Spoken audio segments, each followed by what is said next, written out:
Good evening, everybody. It's been a while since we've done some Crusader Kings, I believe.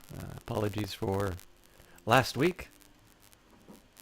I actually, if I think about this, I know I had some problems on the cast before that as well, so it's kind of been a while since we've had a really good Crusader Kings 2 stream. But with that in mind, today will be that one. I'll take a little while.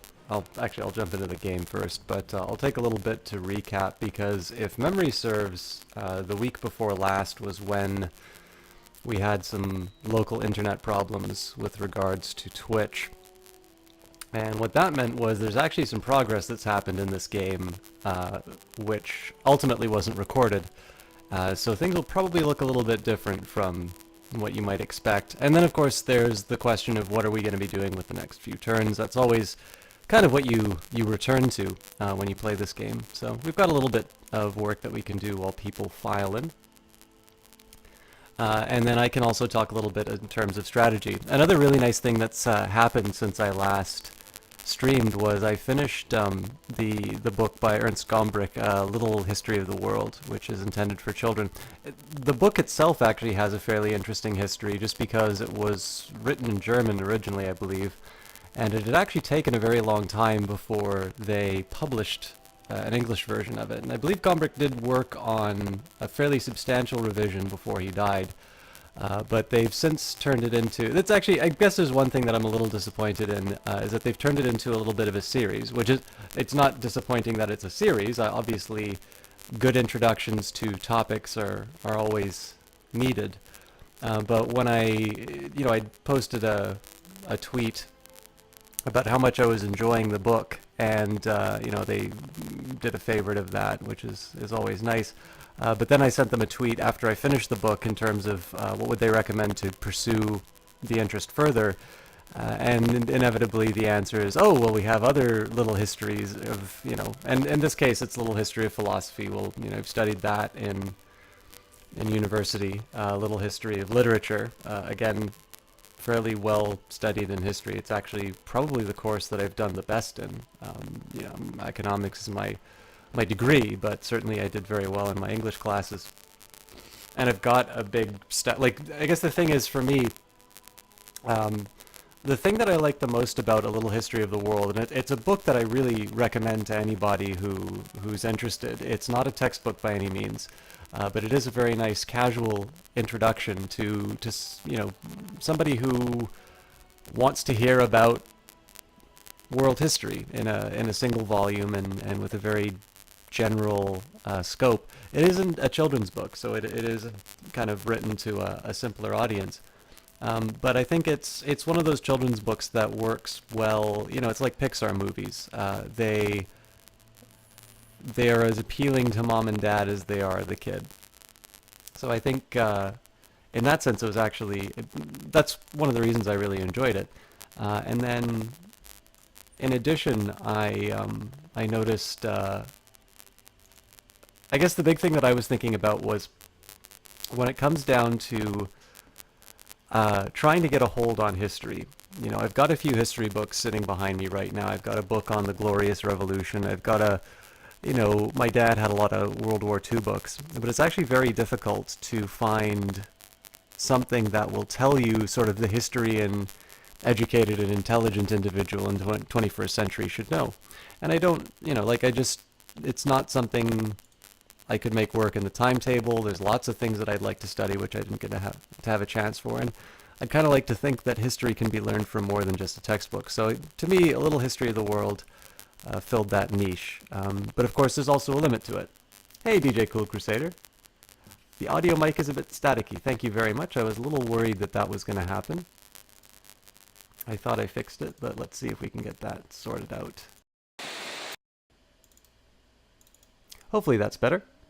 And welcome. I believe you are the first here. I know there's a couple people who hang out and chat, but I failed in my duties to do this game last week, so I suspect I'm probably going to have some thinner numbers.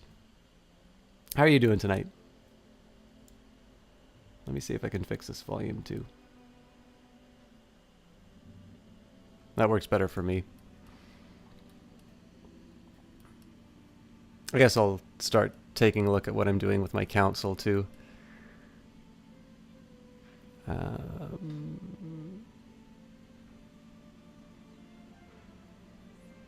I actually think this is exactly where I want everybody to be. I'll just take a minute before I start explaining what happened in the last game.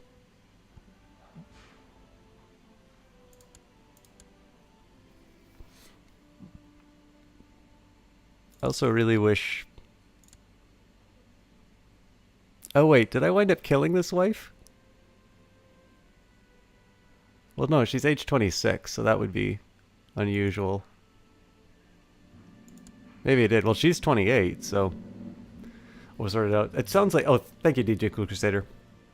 I also suspect there's going to be a bunch of noise in the background. For whatever reason, there's some construction going by, and apparently people like riding very loud motorbikes, specifically right beside my apartment building. So I could close the window, but then I would be very hot, and I would probably be very cranky when casting. Surviving modded CK2, the AI is evil sometimes. Well, you know, actually that's, you know, this is probably something I should consider myself at some point, because certainly, you know, I've done enough playthroughs now that I've kind of got my little algorithm in place for how to get past, you know, how to get past dealing with the AI, even if they have a larger army. I seem to be able to largely deal with that. But again, I always like it. This is one thing that I've actually kind of noticed about streaming recently, is that I've been sort of playing less and less on my own, and in some ways I don't necessarily mind that. You know, when it comes down to it, I think you know, the opportunity to share these fun games and to be able to play the fun games is good for me. But in another sense, I am a little I'm a little disappointed that I don't get a chance to play some of the games which I don't like I don't normally play. A good example of this would be I guess I can afford to release this. There we go. So like there's a game called Hector, which is a horror game. And it's actually a genre that I'm a little surprised that I enjoy it so much, but I actually really like these, you know, these horror games. I'm thinking things like Amnesia and Outlast and so on and so forth. And Hector looked really interesting, but you know, it's not, especially because I don't have like a face cam or anything like that. It's not really something that I've thought of putting on for a stream. Hey, people are retweeting. Wonderful. Maybe we'll have more bodies inside soon. But yeah, so, you know, I got this game on a sale, and I'm really looking forward to playing it, but just when I think about all of the time that I spend gaming that isn't streaming, it's actually quite small, so I really haven't had a chance to search out any Crusader Kings 2 mods, except for, obviously, Game of Thrones, which is quite the reputation. But you've been rivals with the Dynasty ever since they've captured, tortured, and sold your character's wife through slavery. I didn't even know you could sell people as slaves in this game. All right, everybody's had a chance to file in. I think we're probably going to be... Hector sounds good. I mean, it's got one feature that I really like, which is the levels. Like, so if you walk into a room and you walk out of it, you are not guaranteed to wind up in the same place. The environment shifts around you, which I think is a very smart move for a game which is about atmospheric horror. You know, I liked Amnesia a lot because I found the game very unsettling for the majority of the game. I thought the ending was a little disappointing. But other than that, you know, the ride up to the ending was fantastic. I also really liked Outlast as well. And it's funny because a lot of people complained about the ending for Outlast. I actually thought it was really good. Well, okay, sorry. Maybe like the ending isn't when I say really good, like compared to any of the other parts, I'll take it or leave it. A lot of people said it was about jump scares. I don't buy that at all. I did not feel that it relied on jump scares any more than the rest of the game did. I've also heard complaints that it's too science fictiony, which that could be that's a matter of taste. But as far as an experience is concerned, like I was playing, so this is one thing that's frustrating. I was under the impression I was playing on the hardest difficulty, which only allows you, the one death. You're not allowed to die, otherwise you have to go back from the beginning. So, the end of it, I was just flat out sprinting, trying to stay alive, and it was a really tense experience. I was really interested in it. Now, for whatever reason, I didn't get the achievement, which was disappointing. I don't know if I really want to go through the whole. I don't know if I want to go through the whole game again. Just to get the achievement. But I like games like that, and I think the thing about Hector is rather than have like up to this point, nothing has been hunting me. I have no idea. I have no idea if there is any. I mean, there has to be some kind of antagonist will chase you. But I've still found the game mildly eerie, just because again you've got this very warped sense of direction in the game. And torture and the other things are a couple of okay, so you just decided to make the game more vicious. Okay, so we'll do a quick recap over what happened. So we've had the Widowkind Rebellion occur. We have I don't believe we got to see. So actually, Widowkind is now one of my commanders in the realm. So we in-game event led us to conquer the Anglo-Saxons a little bit, or sorry, the Saxons a little bit earlier than I thought I was going to. I was actually also under the impression that when you crush the Widowkind Rebellion, the Saxons cease to be Saxons, but that does not seem to have been the case. So Widowkind's dealt with. We also founded the Empire of Francia, which I was a little disappointed to find out occurred off stream, because that's obviously a really big event. So we had some nice flavor text to talk a little bit about Charlemagne and the founding of Francia, and then immediately we conquered the remaining territories up here. So it's a little ahistorical because I believe the conquest of basically Italy now, but of Lombardy, occurred first. But I mean, as we learned in the House of Rose playthrough, this isn't exactly about historical accuracy. The fun of this game is the counterfactual. So, who reviewed the game Outlast is science fiction? I mean, the first I heard of it was Pyrian Flax, who's got a wonderful playthrough of it. And I think he said that. But I mean, I don't agree with the estimation. But I mean, people will obviously. I guess I can say I can see where they're coming from that. But I don't know. I think that's a pretty weak criticism of the game, in my opinion. Now, as far as our empire is concerned, the next obvious step is to take Lombardy. We've got a claim on it. In fact, the one thing I'm a little bit worried about is good old Charlie the Great is going to die before I can press this claim. But the one thing I don't want to have happen is me to press that claim, engage myself in a big war for Lombardy, and ultimately find out that my vassal limit has kind of vanished, and I wind up with a smaller army than I can handle. One way that I can sort of determine this, so I've got my current army levies. I'm a little weaker, but this is roughly what I'm working with, 7,500 troops.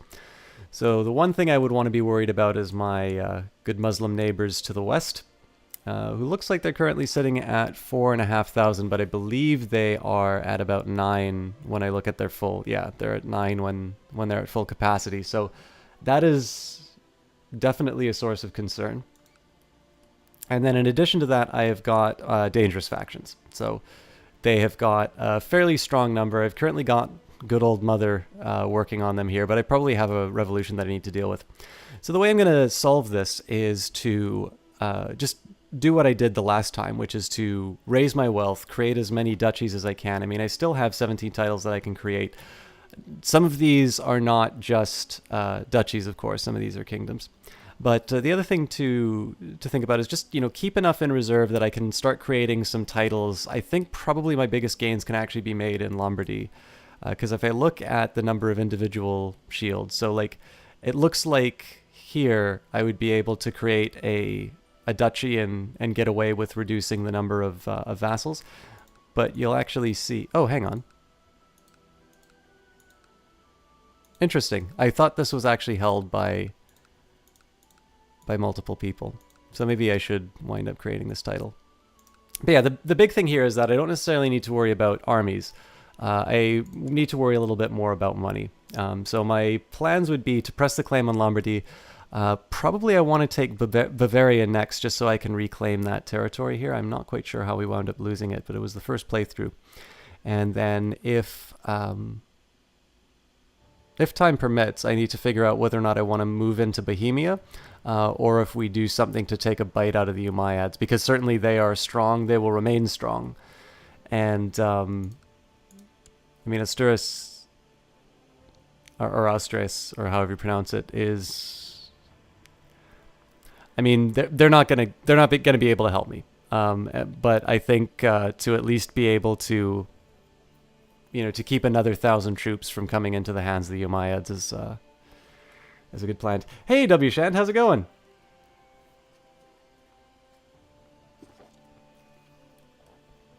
For those of you who are not, I tend to try and host. I could press a family member's claim on Bavaria.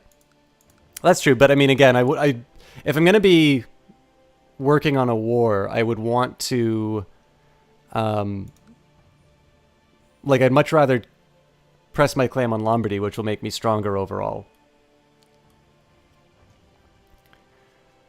Oh my goodness, thank you very much for the host. But yeah, so I was actually going to say this before I kind of got a little sidetracked, but as soon as I saw W. Shannon chat, I do tend to host him a little bit at the end of the stream, but I know the people who are here at the beginning of his stream are not necessarily the same at the end. So for those of you who are not familiar with him, W. Shand is a streamer on Twitch. He's a partnered streamer, a full-time streamer as well, somebody who makes a living doing what is basically my hobby, which means he does it much better. On Friday nights, he normally does a game show called Check the Deaths. But in addition to that, he actually does quite a few little bits of programming. He had one where he was trying out some smaller games. It looks like he kind of finished that series for now. But definitely has a great love for Resident Evil. I've never played it, but I get to live it vicariously through him. He's also been playing Metal Gear Solid recently, and just overall, it's very easy to fall into hyperbole on Twitch, and I certainly speak very highly of a few people who come into this channel. But I will definitely say that W. Shand is easily my favorite streamer on this channel. If I get a chance to watch him, he tends to stream quite late. But if ever I get a chance to stay up late and enjoy myself, it will usually be sitting in front of my monitor watching the W. Shand show. So if you guys have not hit the follow button for him yet, please do yourself the favor and check out his channel. Hey Endors, it's good to see you again. And Bavaria would become my vassals, though.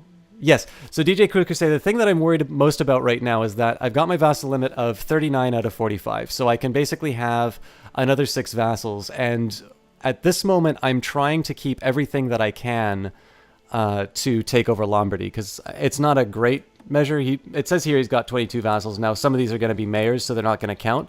But in the end, I'm going to wind up going over capacity for my vassal limit, and I'm going to need to create some duchies. I'm either going to need to give away the Kingdom of Lombardy, which I don't want to do, or I'm going to need to find some ways of turning those counts into dukes and basically reducing the number of vassals that I have into that vassal limit. If I don't do that, all of a sudden, right around the time the Umayyads get their 9,000 troops again, I'm going to probably have them declare a war on me, and it's not necessarily one that I'm going to be able to prosecute. So for this particular time, I'm actually just going to sit through, I'm going to see what happens with this potential rebellion. They are basically at my strength.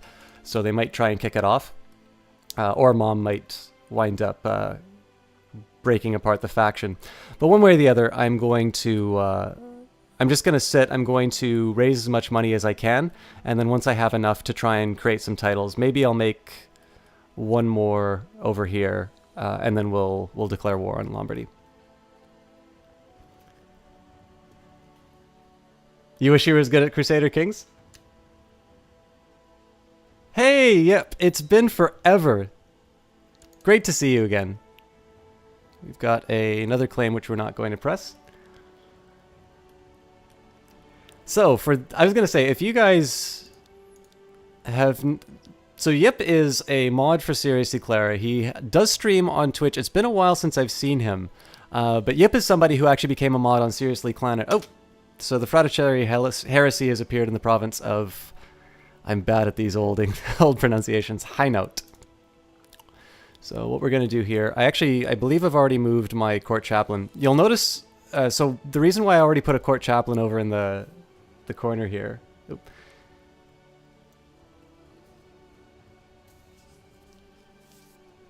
What do you... Keep those hopes raised, Yep. One day they'll become true.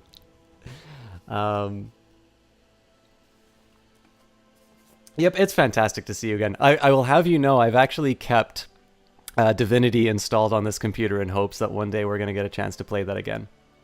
So one of the things that I was doing here was I moved my... Actually, you know what? I'll take this from the very beginning again, because I think it's not bad, especially because Davishan just said that he would like to become good at Crusader Kings 2, and if I can do it, anyone can. So one of the ways that I try and make sense of this game, and this is kind of the econ nerd in me talking, but one of the things that you have to do when you're doing a paper or you're working with all these stats is generally you will try to translate numerical values, or you're going to try and translate information into some kind of visual form. I have tried to just look at summary statistics, and in the end, there is not a lot that... There's just nothing really to compare to the impact of seeing data visually. So that's one thing that this game does very well. For instance, I know I keep going on this all the time, but I think it's a little telling. We can get a very nicely rendered map of the world, right? Or at least as far as, India, the Middle East, Northern Africa, England, Scandinavia, and the rest of the European continent are concerned. But the fact of the matter is, generally, we don't care about deserts, and we don't care about trees, with maybe the exception of when we're going to war. And even then, not a lot of people tend to care that much about territory except rivers, which you'll get a combat loss for crossing. So we turn to something a little more meaningful to us, which is who currently has ownership of these lands. And that's going to be sort of our political view. And you'll notice that this is the one that I normally look at, because in the end I want to know whether or not declaring war on this guy means I'm going to have to, to go through a lot of trouble to win. Did I lower centralization laws? Or can I lower centralization laws? I believe they are as low as they can get, or as low as I want them to be. Nope, yeah, they're at minimum. So if I raise them any higher, then I can have a larger domain, so personal holdings, but I won't be able to have as many vassals. So after, this is probably the main view that I have, but sometimes I'm going to want to take a look at specific bits of information. Right now, I've learned that there's a heresy that has risen up in one of my provinces. So I take the religious view. I can already see up here in the north, I've got pagan religions. For those of you who were watching a few weeks ago, we did burn down the world tree because we are monsters. But in this case, we've got Slavic and Germanic religions here. And right now, my court chaplain's working on that. That's simply because having a different religion, particularly a different, like a whole different class, there's nothing comparable between pagan and, and Christian religions. These are going to create unrest. And of course, because I'm already dealing with dangerous factions in here, I don't necessarily want to have any more rebellions coming up in my realm if I can avoid it. So here we've got a Fraticelli heresy, and at some point, once my Chancellor becomes available, I'm going to assign them to get rid of that. I'm a little less worried about these northern territories, because in the end, they are going to rebel for other means as well. They also have a different kind of culture here, and they're all sort of located in the same area. So I just move an army to the north, and I I eradicate it. But here it's a little bit closer to my capital, and just generally, let's say one rebellion came up over here, one rebellion came up over here, all of a sudden I'm going to have a little bit of difficulty maneuvering all my troops to put them together in a big army and crush them. So that's just generally a systematic way that I try to work through these issues. In order to try and make sense of Crusader Kings 2 itself... Oh, sorry. Yip is asking W. Shand about Terraria. There's supposed to be a Mac edition of Terraria coming out soon, so that one might have a chance for being streamed. Enders, yes, Enders is very familiar with what we do with heathens here.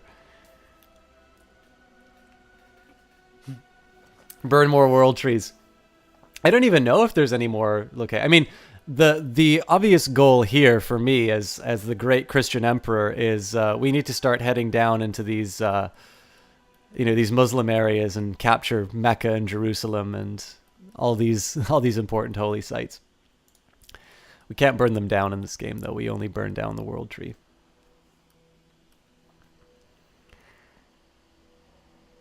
So, in terms of just making sense of a very complicated game like this, I always like, first of all, thinking about the individual, because that's really the big appeal of Crusader Kings 2, is that there's sort of the role-playing elements. You could maybe go for old saws like heavy is the head that wears the crown. But basically, you'll concern yourself with your individual interests. And looking at your character will also give you some important bits of information. For instance, right now, I could actually increase my personal holdings, known as my domain, by 2 further titles. Of course, one thing to keep in mind as well is that eventually somebody's going to inherit this kingdom. They may not be as effective at stewardship. For instance, I've got a 19 stewardship rating, which is quite high. Which means that they may not be able to hold as many or handle as many holdings. We talked a little bit about the vassal limit before. If I go over that, then basically my realm is poorly managed, and so as a result, I'm going to have fewer troops. And when I have 9,000 angry Muslims to the west of me, I kind of want to be prepared for a possible war. You'll also get information which is available in the top of the screen here, things like the amount of wealth. 114 isn't a whole lot. And then your prestige, which is how the game is scored. I've currently got 5,000 prestige and 522 piety. And the game is basically scored over the course of your dynasty. The sum of all of the different rulers that you run through it'll give you a final total at the end of the game. It'll sort of compare it against historical dynasties. How far am I into this game? So this particular playthrough began in 769 AD. This would be the time. It's probably, the Muslims have effectively finished their conquest. It's sort of at the standstill. And you begin in this particular playthrough as when you've got Charlemagne and his brother, Carloman. And basically the opening bit of this playthrough is to try and take the entire kingdom for yourself. And the game will actually push you towards assassinating your brother if you haven't succeeded as well. In terms of how far are we in the whole playthrough of this game, the game will have a hard end at 1453 or when my dynasty dies out. So we've probably got about 7 centuries worth of gameplay ahead of us, and I'm spending it all on the pause screen. But I think there's sometimes some value in pausing. You can let the game run in real time once you have your plan sorted out, but if you're sort of not clear about where you're going, I actually think there's a lot of benefit to just pausing, working out what your next couple of steps are going to be, and then positioning yourself to where you want to go. Because in the end, the appeal of a strategy game like this is I still think it's very military in nature. It's a large part of it is about conquest. But in this case here, it's part of that tradition of grand strategy. So this idea, which is you will use all of the tools of the state, not just your army, but political maneuvers, finance, all of these different tools to try and achieve your ends. So I don't know if you... Well, the engine name is the Clausewitz engine, so I'm sure there's some ideas of total war in there. Yep, has started 2 new jobs. Been pushing back your streaming possibilities. I know that for sure. I actually just got a research assignment job, so I'm not going to be changing the streaming schedule for that, but I know it definitely puts a little bit of a strain in terms of how things are going to go by. Real time, this game actually takes a couple of real life generations to play one time. Yeah. Well, I'll definitely speed it up once we go through, but I always like going through sort of the way that I make sense of a very big, complicated game and break it down. Because again, when I take a look at everything that's on the screen, I don't need to know all of it. So whoever's in my court, I don't really care at this moment. Do I care about my vassals? Well, what I mostly care about is if anybody dislikes me. There are a few, but they're all Germanic pagans, so I don't really care that much about them. I notice here that I've got my strong claim on Lombardy, which is ultimately going to be my goal, but I compare that to my vassal limit, and if I just inherit all of these counts and dukes after taking over Lombardy, I know that I'm going to have a severely weakened realm, which is why I want to raise my wealth, which is why I've chosen the business focus for my character. Basically, I'm going to use a few years to build up my wealth before I go in for the invasion. I have no worries about their army. They've only got 2,000 compared to my 7,000, so it's going to be a very easy war, but how I manage the peace is the big question. Once I get past my individual character view, I actually like going to the council menu next, if I could actually click it properly, because this is a nice way of dividing up the big problem of managing your realm into these individual slices. So for example, I've got my chancellor who's currently trying to improve diplomatic relations. It's basically trying to push some of those people who have negative opinions of me to positives. My marshal right now is researching military tech, and the reason why I'm getting him to do that instead of training troops is because I don't actually need a bigger army right now. My army is large enough to handle everything that is an immediate threat, and even a somewhat distant threat. And in terms of military technology, if I do an early investment in that, that's just going to put me in a better position for conquest and defense. Let's face it, it's mostly going to be conquest. But in this case here, that investment that I'm making early on now means that even if I don't have a larger army, they're still going to be able to hold their own because they have a technological superiority. In contrast, my steward is not researching economy tech precisely because right now I need money. I need to be able to create all of these titles and to sort of put dukes in place to sort of manage the realm for me, and that requires money. And then finally, my spy master is currently working to break up this faction, but of course I've kept my army in fairly good shape to deal with. If the rebellion happens, then I just raise my levies and I attack them outright. And then my chaplain, actually it's not finally, my chaplain is currently stamping out heresy, and we talked a little bit about what we're going to do with that. One thing I'll do before I hit the unpause button, because I know I've been rambling on for a little bit, I'm actually going to try and look up the one thing I like to do about this, because I really enjoyed reading A Little History of the World. I'm actually going to try and see if I can find the Fraticelli heresy so we can learn a little bit about what it is. I won't go so far as to Wikipedia it, but let's see if we can find a character, because the game actually will give you a little bit of info. I guess I should have I can at least, my religion group should be enough. Got Cathars, Catholics, alphabetical.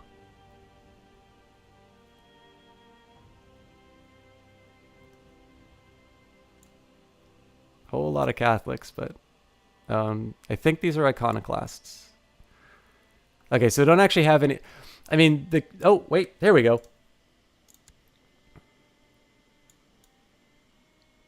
Man, this is a very unhappy individual. They are a Catholic heretic in a Muslim caliphate.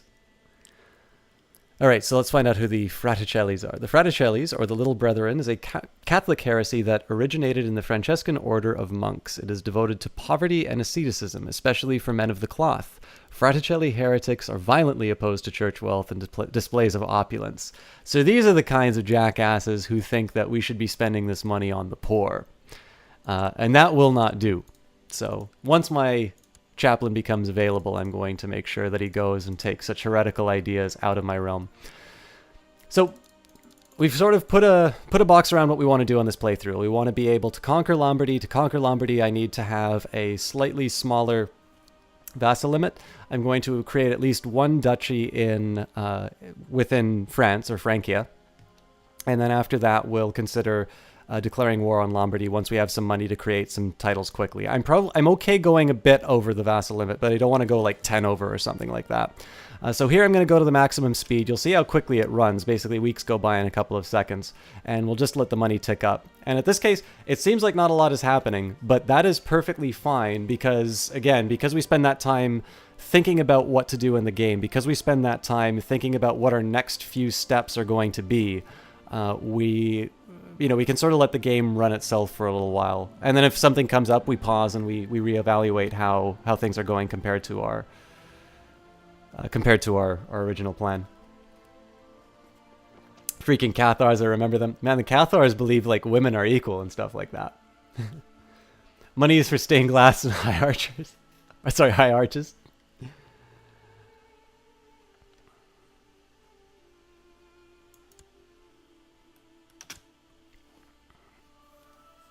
So other than the new jobs, yep. I mean, as you say, you definitely enjoy finding and disappointing as many. I'm actually just going to find out how much it costs me to create this duchy. Again, in terms of visual displays of information, I don't want to divide the world amongst realms anymore. I want to divide them by duchies, and which is why I use this menu. So other than breaking the hearts of all of the businesses that you apply for, is there anything else that you've been up to recently? Hey, CPO Williams, good to see you again.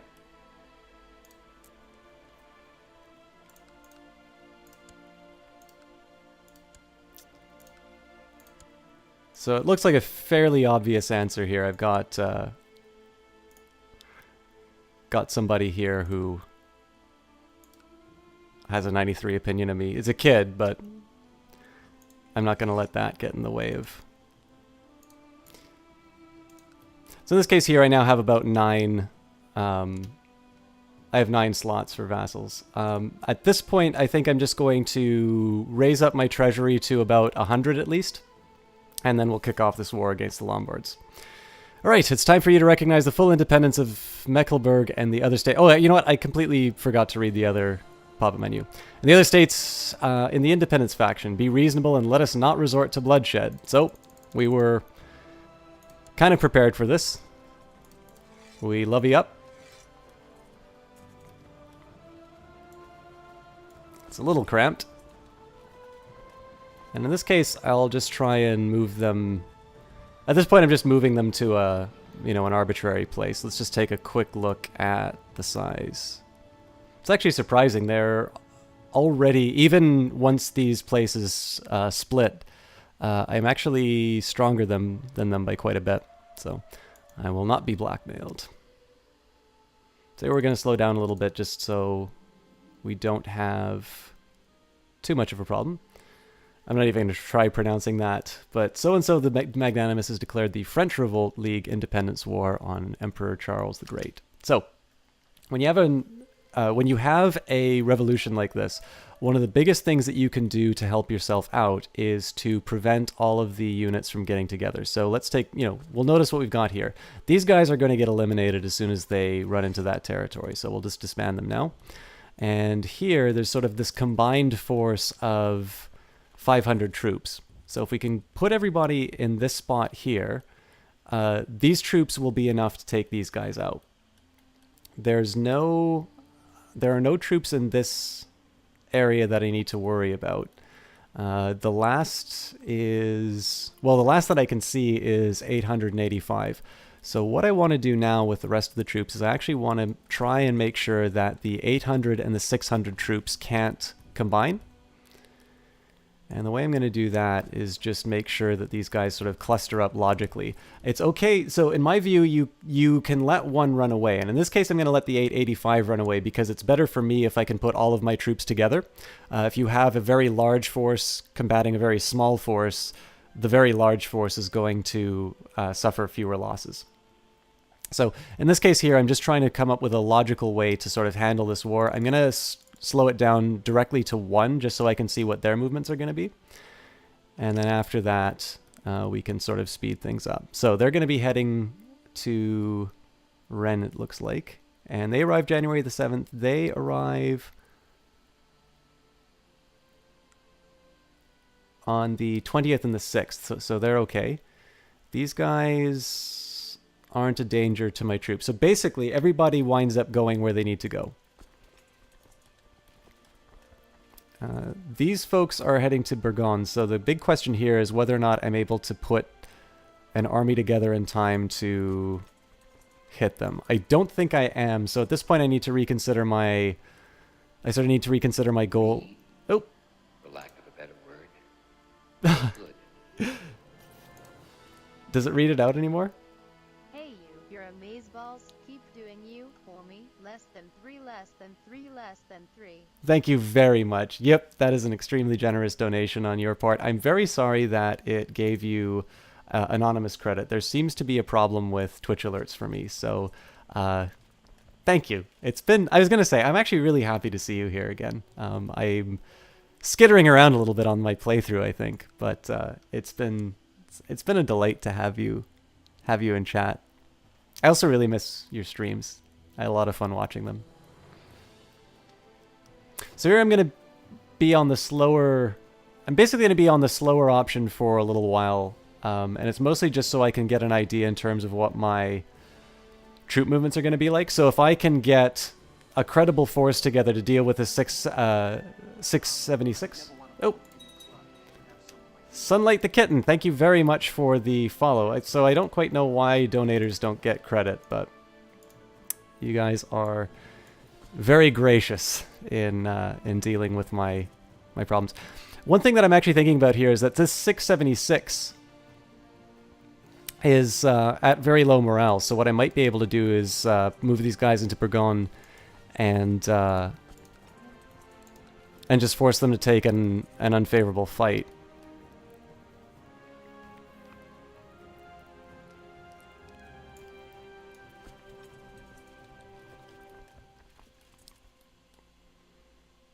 Now, as for these guys, I think I actually made a mistake here. So they're going to arrive in Mainz on the 17th, and they will arrive in Nassau on the 11th. So basically, they are going to get clobbered by the army. So as much as I don't want to do this, only 34 of the 72 troops are going to return home because they're in enemy territory. But that's actually, like, to me, that's more than are going to survive an 800-man attack. And it seems that I sort of neglected what's going on in the north here. There are about 800 troops that are going to reinforce them. So basically what I'm looking at here is a 1600 strength army to the east. I'm just going to let everybody combine at this point, and then I'll mostly just deal with what's going on in the west. Looks like these guys will arrive in time. I'll combine this army, go north, crush it, and then basically we're just going to slowly put everything together like a bit of a snow... Basically, we're just going to snowball. So this force combines with this force. Everybody else sort of winds up in the middle here, and then we go and take out the 1600 stack, and that'll effectively kill the rebellion.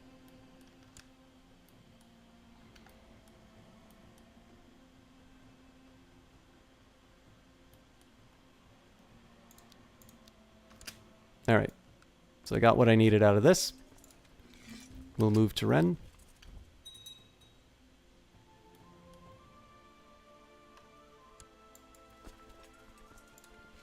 It's actually a bigger army than I was expecting. So they arrive on the 18th. They actually get to Maine on the 16th. But fortunately, it looks like these guys are going to be able to get away okay. And now I've got 1,300 troops to deal with. So new plan! These guys are actually a little bit stronger than I thought that they were going to be. The good news for me is that these guys are heading up north, which means I kind of want to go the long way around like this. As long as they keep heading north, then I'm going to be able to deal with them here. I think at this point I need to make a move on Dijon.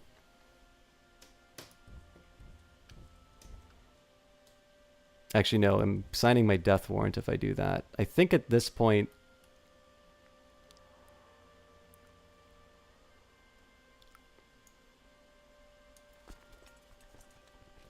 I'm going to do something a little unusual. I'm actually going to combine all this together.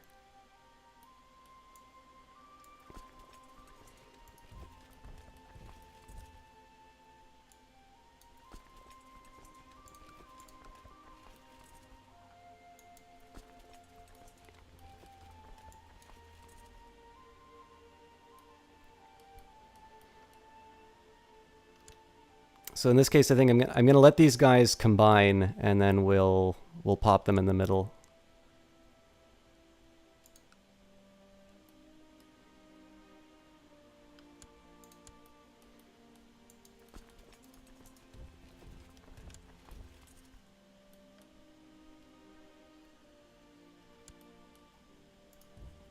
So I kind of hate wasting 1,400 troops like this, but basically when these guys combine together, they're going to be about 2,000. Notice here I've got 1,400 and then I've got 800 here, so they're going to be able to combine together and take out this group. In the meantime, this is combined together to be about 4,000 strength.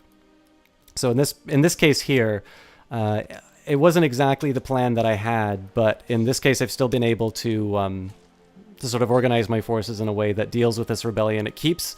Basically, the thing about rebellions are that they don't normally trigger unless they have a number of, unless their support is equal to the levies that you can muster. But that doesn't necessarily mean that you need to give in to them, simply because if you can prevent them from getting together, so like this is the question of logistics, right? If I'm able to move people in a position where they're not going to be able to, to rely on those numbers, then in the end I'm going to wind up winning the war. So I might lose this siege up here just because I need to deal with the 2,000. But in the end, it's basically a done deal at this point. I just need to clean up all of the jerks. Hey, yep, bye, yep. Oh, geez, sorry. Yep, I missed your previous statement. You gotta go get some work tomorrow early. Thank you for the stream. I'm amazeballs. Keep it up. Yep, I'm really... it's awesome to see you again. I'm really happy that you stopped by. I hope I get to see you more in the future, both on your stream, but also inside of this one as well. Good luck with the new jobs, and we'll talk to you soon. Superior Blaze, good to see you again. Superior Blaze is another streamer as well. I hope W. Shand is still in here. I think he would have otherwise just had to listen to me talk for a long time, and he already had to do that at the XP meetup. But Captain Stevens, to answer your question, I am not playing the beta patch. I am playing basically whatever is on, whatever's in the vanilla version, which is actually really buggy because my shields are non-existent.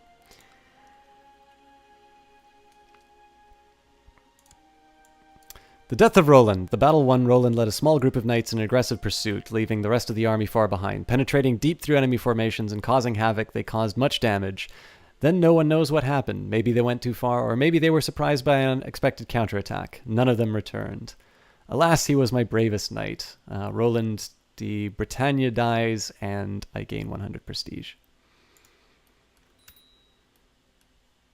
Which means I've got space for a new commander. New commanders, so the commanders were added in the most recent patch for Horse Lords, which we are not currently running. I have a Lollard in my... Well, he's a good soldier, so... I'm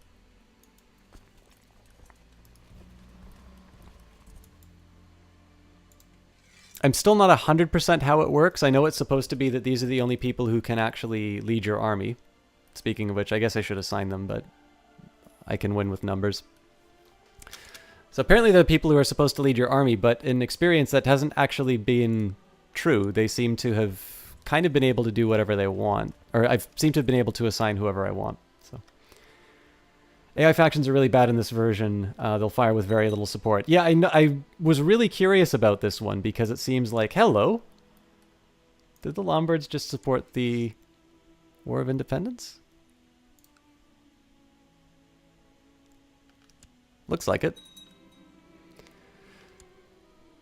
High Chief Weichmann of Saxony has provided me with proof that Mayor Frutari of... Man, I can't do these names at all. Has been viciously slandering me. How should I use this information? I could denounce him and arrest him, but he likes me by 100, so I will keep this information to myself. This is not a modded version. But yeah, this time around they wound up triggering with like 82% of my force, which I thought was surprising.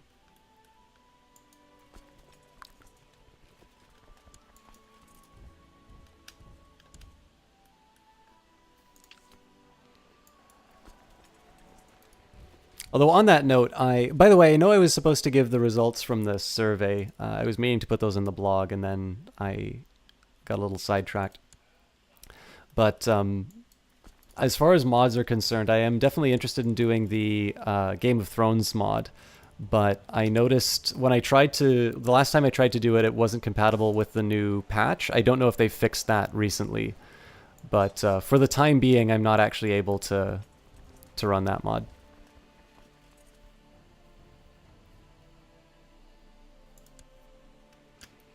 Okay, so that's the rebellion dealt with. Now I just need to do the unenviable job of cleaning up the mess.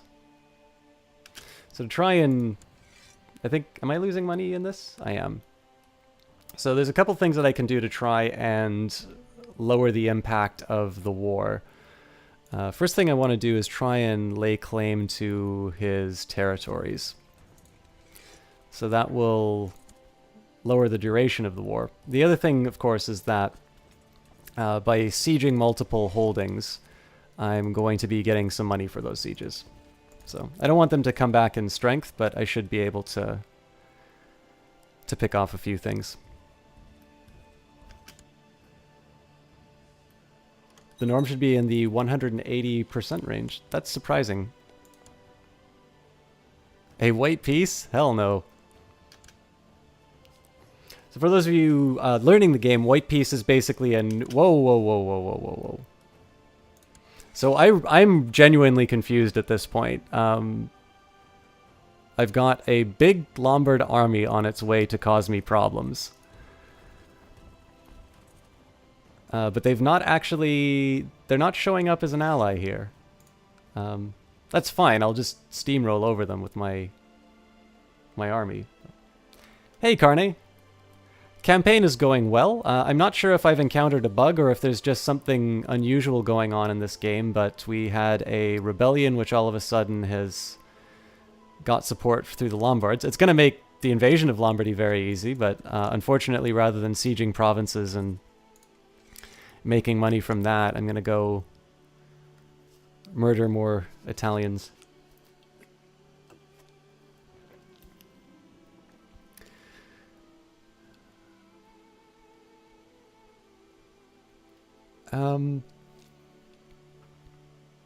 Oh, he's my steward, so I'll threaten him just because I would rather not have people be in factions. When confronted with the evidence, the Duke swore to stay out of factions and be loyal.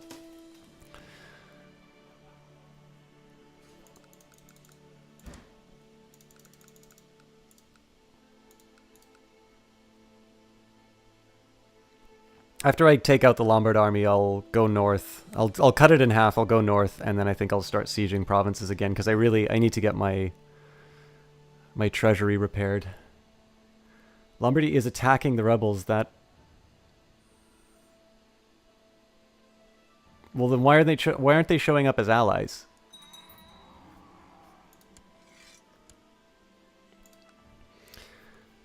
And I finally lost Mom. She served me well. She's also probably the best spy master I'm going to have for a while. So we don't have any factions. At this point, I'm just going to try and repair some of this lost technological advancement. And I think we need to start moving on legalism. Sinope would be tempting, but I'm guessing Thrake is probably less likely to have defense.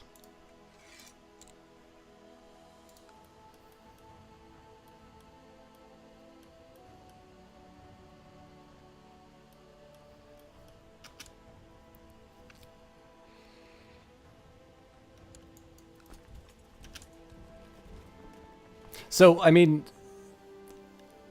my experience has been whenever I've jumped in on a war, so like let's say I'm up in England the last time that I did this, if I've been in a war and I declared war on somebody else, basically, on another competitor, it's not been the case that I've actually been able to attack their troops. That That's not to imply that that's not the reason I'm not able to attack them. It's just quite inconsistent with what I've experienced myself whenever I've been in the situation that apparently the Lombards are in. I mean, it's fine, because I'm going to attack them anyway, so I might as well just eliminate their army while I can do it. It just seems very strange to me, the fact that they've decided to conduct this invasion means that I'm able to attack them now. I was inspecting the damage in the highest tower in Grisons when the head of Theodold appeared outside the window, 50 meters above ground. What should I do with this curious child? Curiosity has never killed anybody. 50% chance he becomes honest. 35% brave. 10% chance wounded. 5% chance maimed. Teach him a lesson. 80% chance maimed, or strictly forbid him to climb the tower. 90% chance. So what I don't get is I'm attempting to murder him?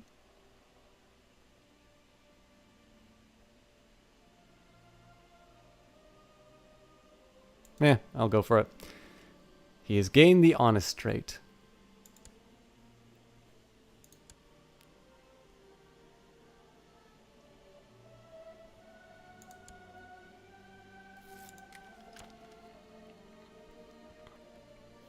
And we've got our tech. It was economy tech, but I can work with that. I think I'm going to sit on this for a bit because I would prefer castle or church.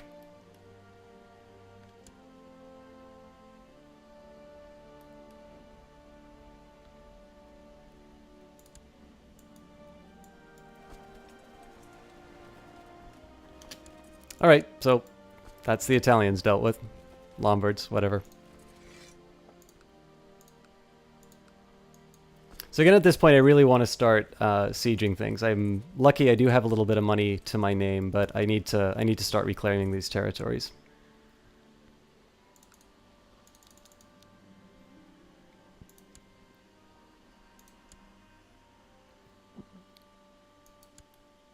And this is exactly why I wanted my chaplain. Actually, you know what? I can get my chaplain to work on that now, so that's partially my fault. This is what we were talking about at the beginning here, which is where it's desirable to stamp out heresies as soon as possible, because they tend to come up at inconvenient moments.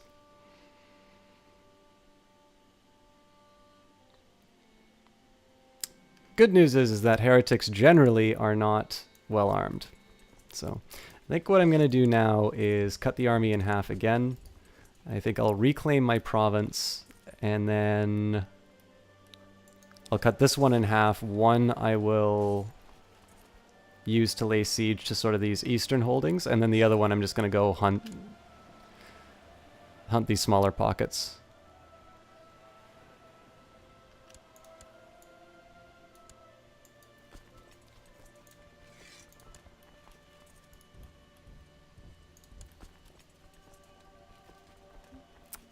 They are in Brabant. This is kind of the tedious part where I just kind of run around chasing rebels to... Oh. Okay. My prisoner is complaining about his dark cell in the dungeon, asking for more suitable accommodations. I actually have never seen what the benefit is from being more merciful. So in this case, I will say let him rot. I won't throw him in the oubliette, but with any luck, I'll be able to get some money out of him, maybe. Alright, looks like we've got another big, angry mob to deal with.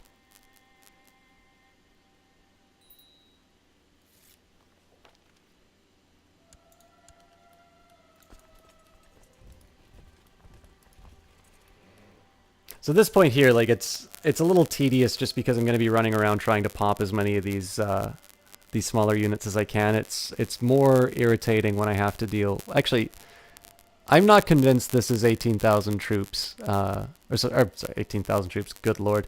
1,800 troops from this rebellion. But in this case, I think I can actually afford to... I can afford to siege out, and then I think I still have enough time to be able to take them without them reclaiming the territory. So I don't get any gold for that because I'm just retaking my holdings, although I should get some gold from completing this siege. And then here we'll be finishing off whatever remains of the Lombards.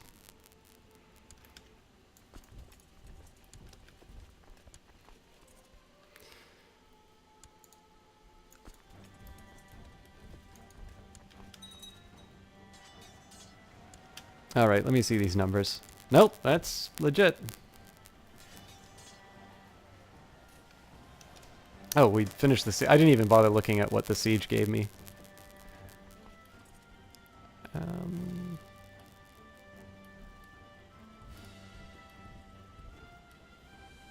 I'm gonna send these guys to Dijon just because I have a feeling I can probably split them up again and get some more... Oh, hang on. There's another spot to take.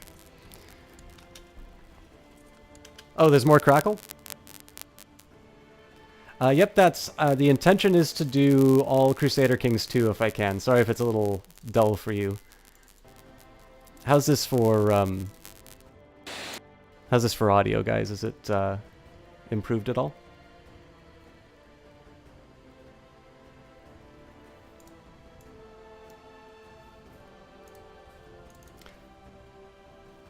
Yeah, yep, that's normally on Fridays it's going to be Crusader Kings 2 only. I know it's not always the most exciting game for everybody.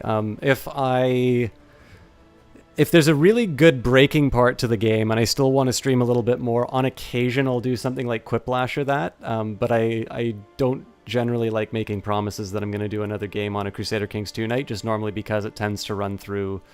Inevitably I always get less done on these streams than I intend. So I found it a little bit safer to just say it's one game, and then if there's any opportunities to do something else, I take them at the time. Sounds better.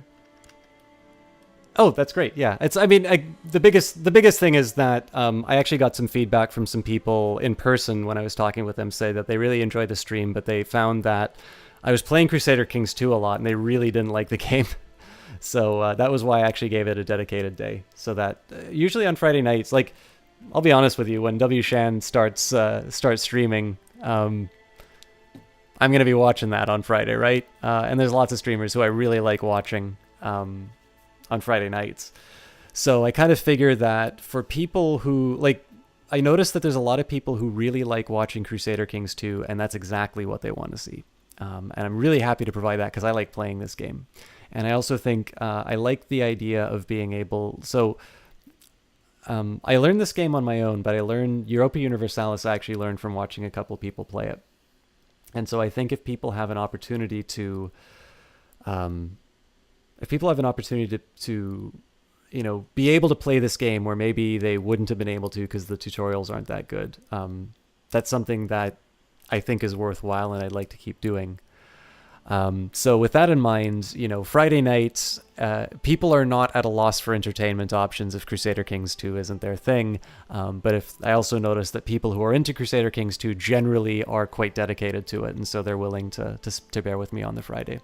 Although, as always, if you find that format's not working for you, that you're missing out on stuff you'd like to watch, that's always feedback that I can use.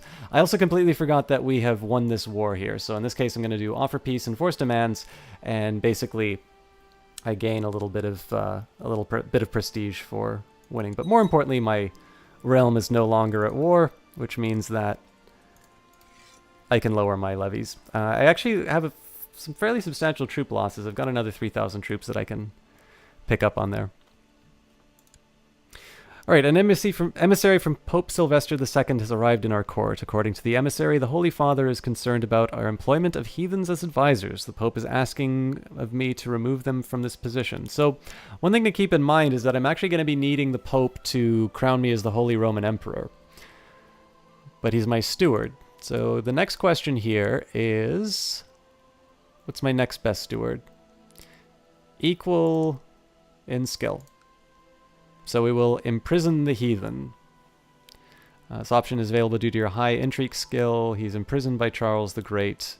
and the Pope likes me more, which works for me. So I signed the Duke of Flanders. Same deal here. Just as a quick reminder, I always just take a quick look at these values here. It'd be wonderful if I could put my steward in these areas. I don't yet own Paris. I will be changing that relatively shortly, but I have some other priorities to deal with first. And so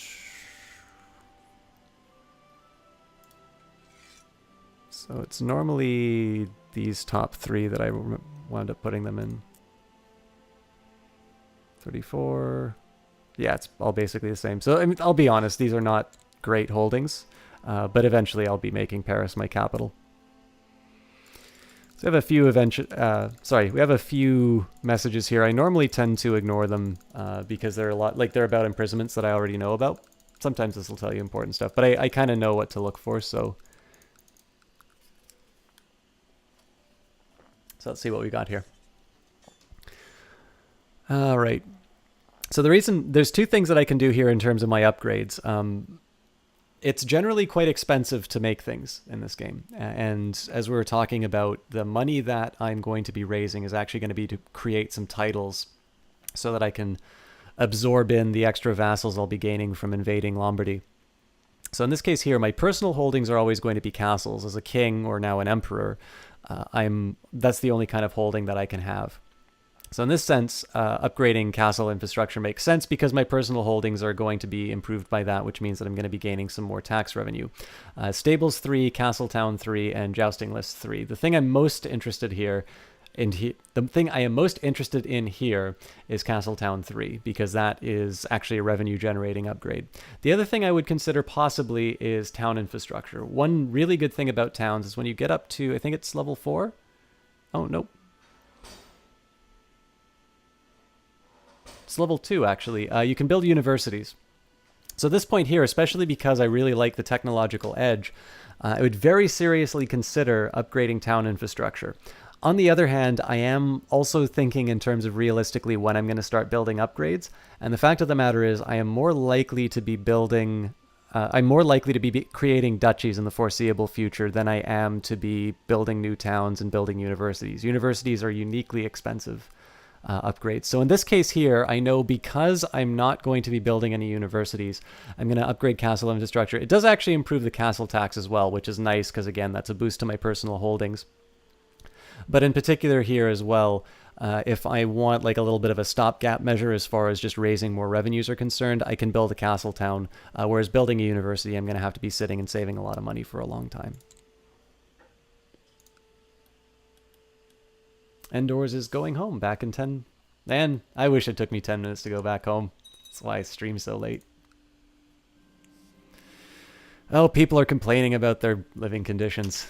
My dungeons are fine. Speaking of that, though, so he's got a... Here's the nice thing about dealing with rebellions and things like that. This guy's got a 44 opinion of me. So the one thing I don't want to do... Oh, actually, I can start revoking titles. Before I do any of this, I actually want to revoke as many titles as I can.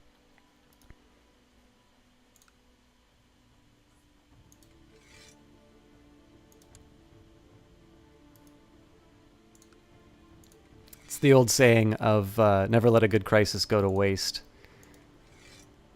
In this case, yeah, so another great example here, revoke the chieftain of Mecklenburg. This will lower the Count's opinion of you, but since he's a filthy Slavic, our vassals will not object. So in this case, I get to take everything away from him because of... I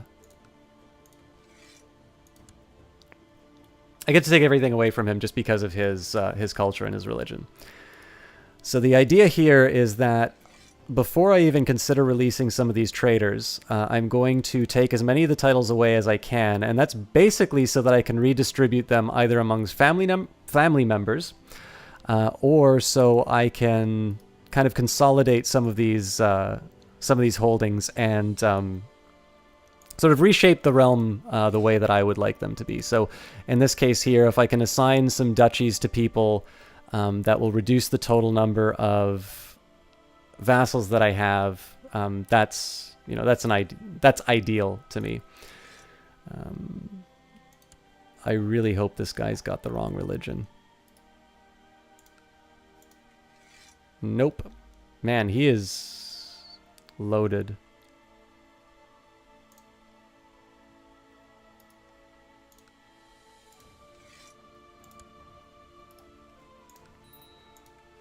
So mostly here I'm taking duchies. And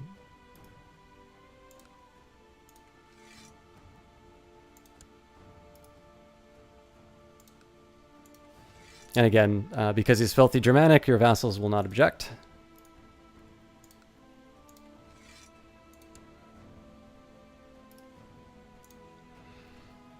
All right, so the next thing that I'm going to do now is, after I have committed all of these terrible tyrannical acts, I'll see who still likes me, and then I'll consider ransoming prisoners.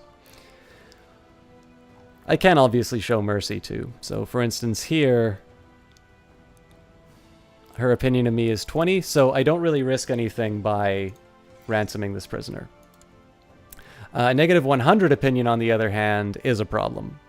They could potentially join. I mean, they don't have any holdings, so I don't necessarily need to worry about them joining factions. But I can always worry about people joining plots. So some of these other guys here, I'm not going to consider releasing. They're good for money, but money isn't everything in these situations. One of the drawbacks about this, of course, is that I've inherited a whole bunch of titles which aren't necessarily appropriate for me. And in addition to that, I have got too many holdings myself. I've got 13 out of 9 holdings, and I've got too many vassals. So what I'm going to do is first remove the... I'm first going to remove the holdings which are not appropriate to my... to my type as a ruler. And then I'll kind of just hand out the next few titles. What I might do actually is just kind of go the other way around. So I've got the kingdoms that I need. How many duchies do I have? Too many. So the question here is, which ones do I want to keep?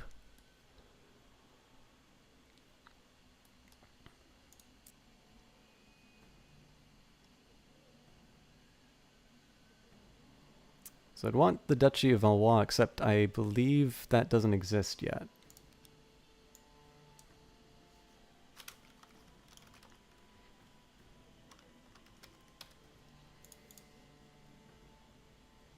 Yes, it doesn't exist yet. Eventually, I'm actually going to try and steal Paris from... Actually, I wonder if I can get away with that yet.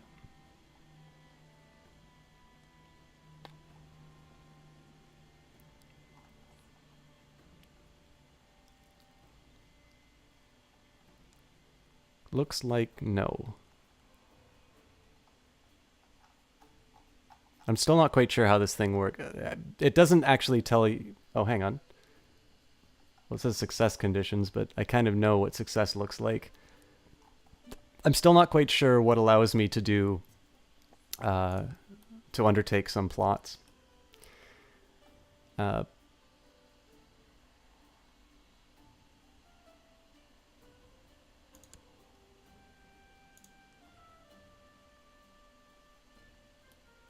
What would be best if I could actually hold on to the things that are close enough in this area?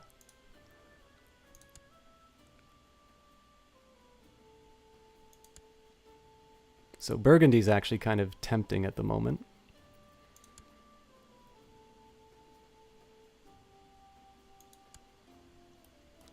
I can definitely get rid of Franconia.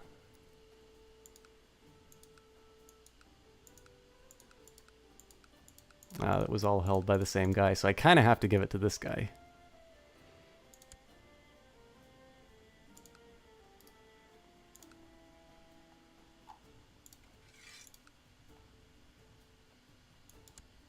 So that one move on its own, I gave him the wrong thing, didn't I? Damn it.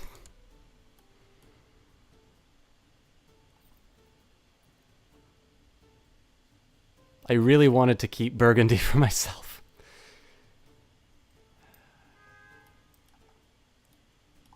All right, well,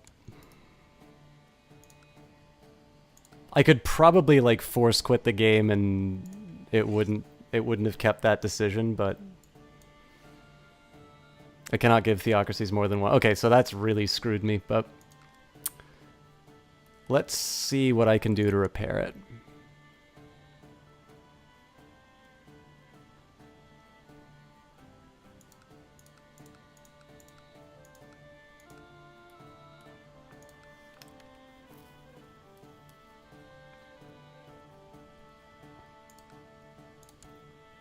See if, oh, hang on. Does he have a kid? No. He's a wicked priest. Man, I chose a great guy to...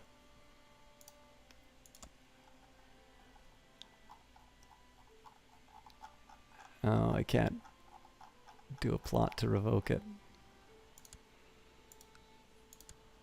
So who's his successor?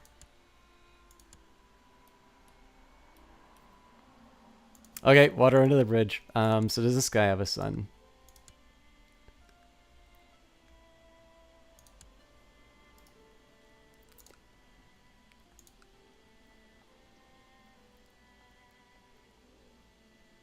Oh, this is nuts. So I think I have to give this title back to the guy. I'm not crazy about that, to be completely honest. Yeah, Wicked Priest is always a good trait for a priest. I think there's an achievement if I get him turned into a pope, but...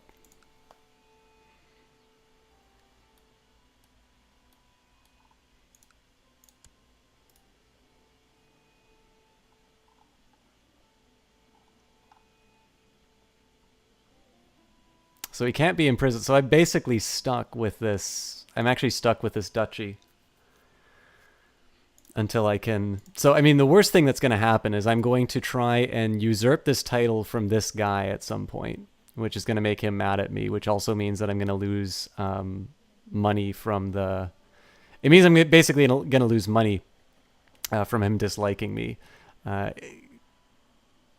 So I can basically take away Burgundy from him and grant him this other title instead. That's a really frustrating move that I did.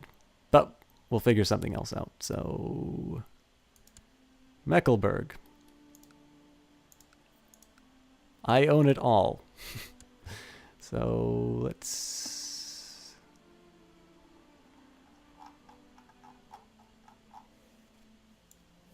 The ideal here would be to have like a lower vassal who's already in these territories.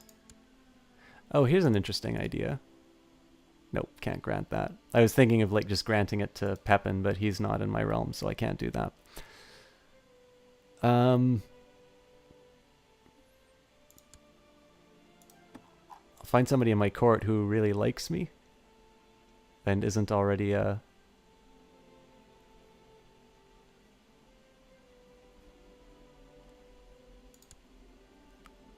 Prince Charles.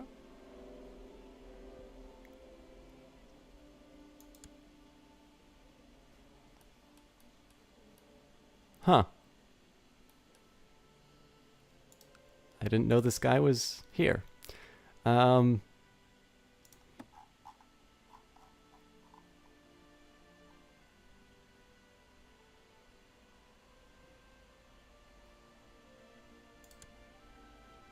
This works for me, actually.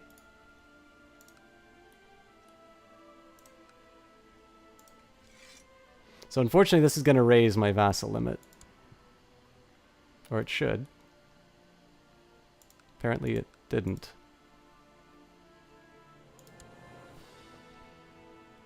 And I'm sitting on 3 duchies, so Saxony I can give away as well.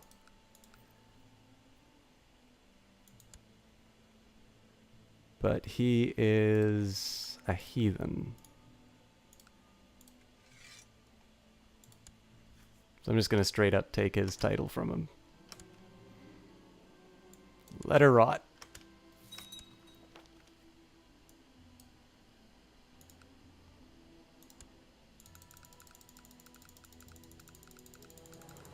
I'm kind of just... There we go. Your wisdom and mercy are legendary. humbly accept your decision to revoke the chiefdom of Weimar, though it grieves me deeply. And I think in this case I'm just going to give this over to another family member.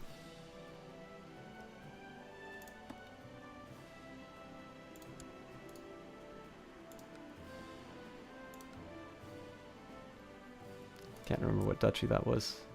Saxony.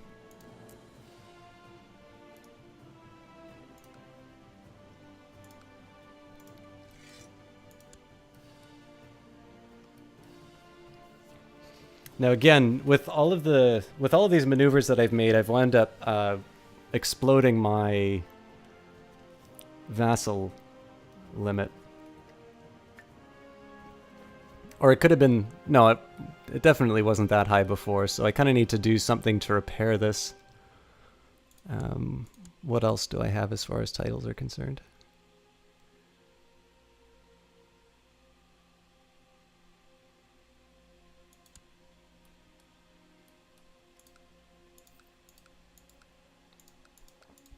So all of this is owned by one guy.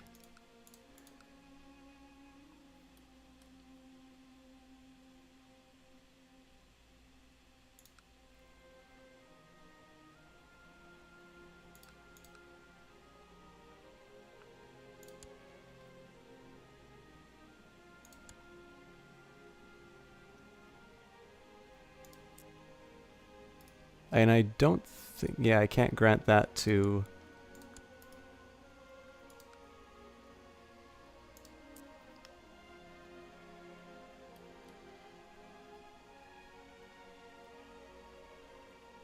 I'm curious if that's the reason why I have so many vassals. It doesn't seem like that would be the reason, though. Finally, I need to get rid of one of these counties. There should be a logical one to get rid of.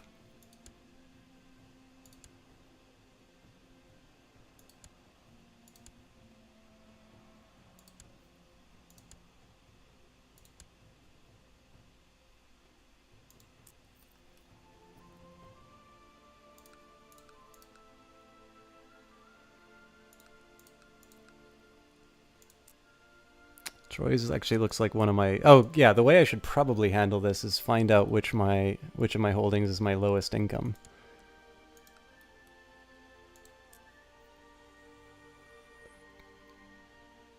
My god. What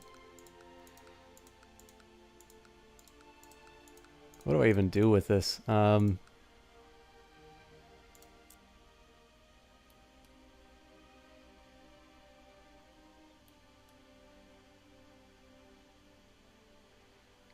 Don't really want to give this away to somebody. So the idea here would be I'd like to have...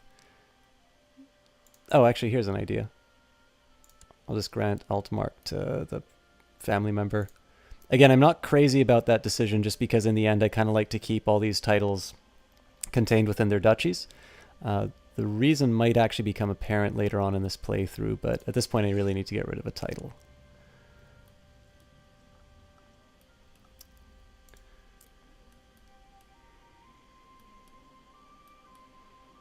But what it looks like now is I've become responsible for a bunch of people in Upper Burgundy.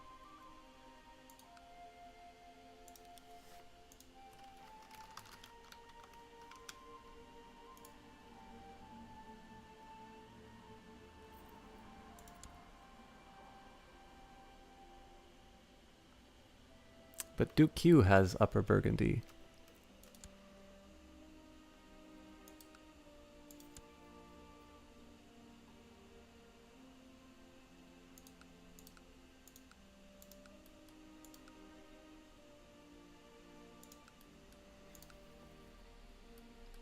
Okay, well, this is...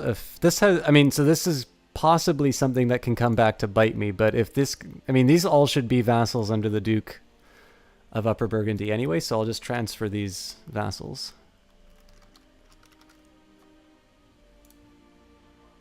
Don't have a great way of doing this, though, so it's Duke Hugh the Fat, and I'm going to be granting him... Count of Bern.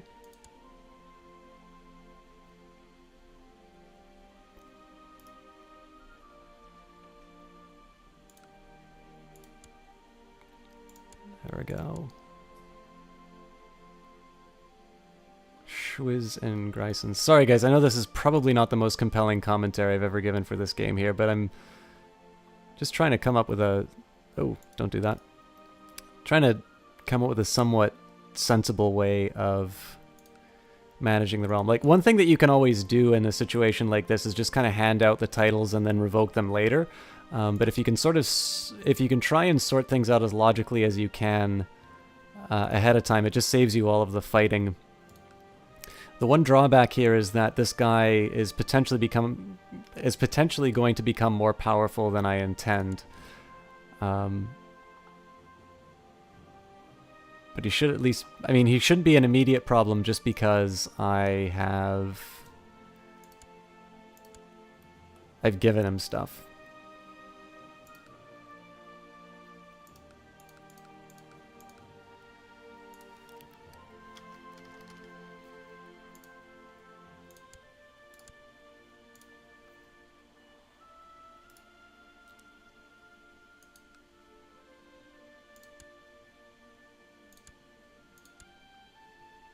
That freed up some space. Nope. For lack of a better word. Endors is back. Got distracted by one of the largest spiders. The full game. This is for Horse Lords. Enjoy, my friend. Well, thank you very much. I'm sure it'll tell me in a second who gave me that. Sorry guys, I was reading chat as soon as that came in, so... Twitch alerts, please. CPO Williams, thank you very much. You should have the full game. This is for Horse Lords Enjoy. So thank you very much, CPO Williams. I won't download that right now because I know I'll have to go offline to download that. But I'll pick up Horse Lords probably after the cast. And it may not affect this playthrough that much because I'm not playing in that part of the world. But that's an incredibly generous donation that you gave, CPO Williams. I really appreciate that. And Endors, how did you deal with the spider? Did you kill it, or did you set it free?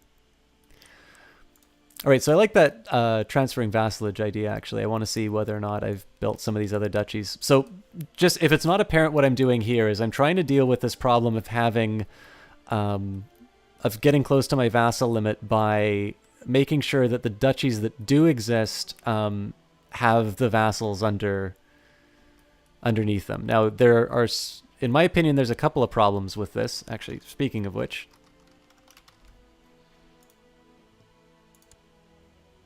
so what exactly does he hold? The Duchy of Upper Burgundy and the County of Savoy. Yeah, so that's a really weird situation. What's probably going to happen with this guy is going to try and revoke one of these titles, and that'll start a fight. But I'm not too worried about that because that's his problems to deal with. He's nowhere near his vassal limit, so that's okay. And what else was I looking for this guy? Doesn't matter. Watched him for about 10 minutes. He's outside, so you just watch him do it. It was mesmerizing. You'll let him reap the benefits of his labor for the night and take his web down in the morning. You meant to do it before the stream, but you passed out until an hour ago. Well, CPO Williams, honestly, that is unexpected. I mean, let's not kid ourselves. You had hinted that you would do such a thing, but I was definitely not expecting it so closely. One of the reasons why I've been sitting on some of these donations is that I've not set myself up to actually extract any of the money from PayPal. I've been saving them up for a streaming machine.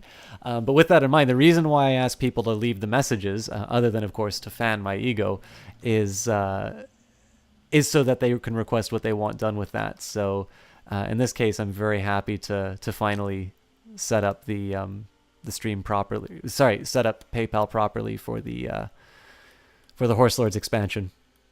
I'll probably pick up a couple of the. Well, no point in picking up the graphics packs until they go on sale. All right. So as I was saying a little bit earlier, the idea here is that I'm just trying to make sure that there aren't any duchies that have already been created that I can transfer vassals into. And the main idea behind this is I can lower my vassal limit, which is already looking a little bit better than it was before. just by sort of organizing the realm the way it would normally have been done if I just directly transferred that vassalage properly in the first place.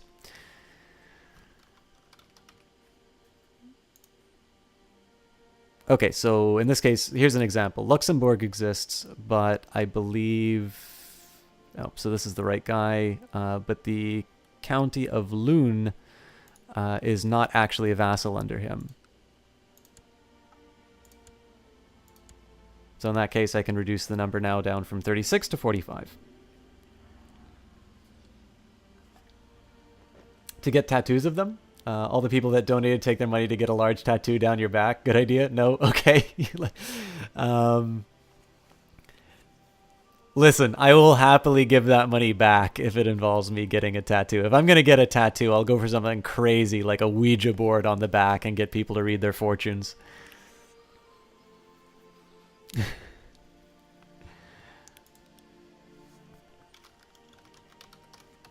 But thank you, CPO. I will, it's I think it's worth mentioning here. Obviously, one of the greatest gifts that you guys can give me is to simply stop by and watch, or give something to in terms of response. Just to be there and share these interesting games with me, especially when I'm struggling a little bit to do something dynamic in the game, because right now I'm just sort of clicking on these different screens, just trying to get my realm in order so that I can move to the exciting fireworks kind of stuff. But CPO Williams is somebody who, in terms of, I'm not very good at responding to individual Twitter messages and that, but CPO Williams has been very generous, both financially as well as the time that he puts into this stream. So, obviously, it is never expected, and it's certainly, people are not in the condition to be able to give donations on Twitch. But I also want to take a minute to recognize the people who have taken that extra step, because it's in many ways a very big sign of confidence in terms of what I'm doing. And it's one of those things, I think once some of the donations started coming in, it was actually the point that I started thinking in the stream kind of over the multi-year perspective, where I was thinking in terms of what I want to be doing and how I want to be doing it over the course of years rather than months. Again, I never want it to be, I certainly do not want it ever to imply that donations give you a special kind of treatment on the stream. But with that in mind, CPO Williams in particular is somebody who's been very generous with both his time and his money, and it's one of those things that provided me a little bit more of confidence in terms of pushing this thing forward. So I always think that stuff should be recognized. Give up college and stream. One of the greatest gifts you get. Okay, so true story, Endors. This is one of your top 3 favorite streams. What are the other 2? You don't need to rank them, but I'm curious. I have my guess, but so Endors, there is a very old website called the Brunching Shuttlecocks, which had it was a oral sex donation system. So the idea here is that it would give you basically a notification of I guess it's a notice of intent, but basically rather than donating through PayPal, you would commit to perform an act of the host's choosing. I wanted to set that, I probably wouldn't set that up on Twitch, but I think I was going to set that up on the blog as a joke. And unfortunately, it appears that the whatever SQL server they had in the background or whatever it was is not working anymore. So mildly disappointed that joke didn't have the opportunity. But as it happens, Endors, that joke was a little more on point than you might suspect. All right. Oh, I don't know why I clicked on Brunswick, because it's covered. So basically, I managed to go from 42 to 34 just by basically taking existing duchies that duchies that already existed, and just simply transferring the vassals to the owners of those duchies. So basically, counts became vassals of these dukes. I'm sure there's probably some more efficiencies that I can find. There's definitely more that I can get in terms of just buying these titles. But what I think I'm going to do at this point is unpause. I'm going to invade Lombardy once I have, let's say, think about is how I revoke this title of cannot usurp before 9th of February 793. So basically I've got 5 years before I can take that title, or whenever that guy dies. Clara and Tony. Cool. And give up college and stream? Well, you know, the master's program is going to be challenging, so I'm sure that thought will cross my mind more than once, but I'm not entirely sure I'm at a point where I can do this for a living. I'm happy to do this as a hobby. I get a lot out of it, but you know, W. Shand was in here earlier. And who's Tony? Tony Loran. If you click on the Team Panda link, you should see her. She's one of the newer members. She's actually also a game developer, so really, really good active streamer. We play a lot of Quiplash together, actually. So, and people who donate are special, not only in the stream but in my heart. System Chalk, paraphrased. Says Endor is the one who's also been constantly donating on this stream as well.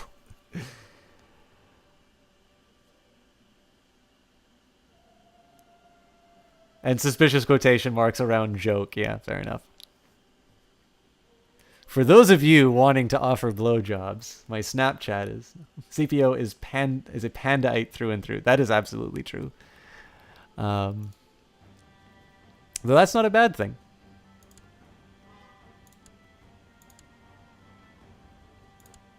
But yeah, I'm in terms of the streaming full-time thing, the biggest thing that I was going to say is that W. Shand is an example of somebody who is born to stream. I would argue Jessie Quill, while she doesn't do this full-time, is also an individual who, to my view, is somebody who is just kind of has those natural talents and that work ethic to make her an extremely good streamer and somebody who I know I will probably be seeing with a partnership button in the future.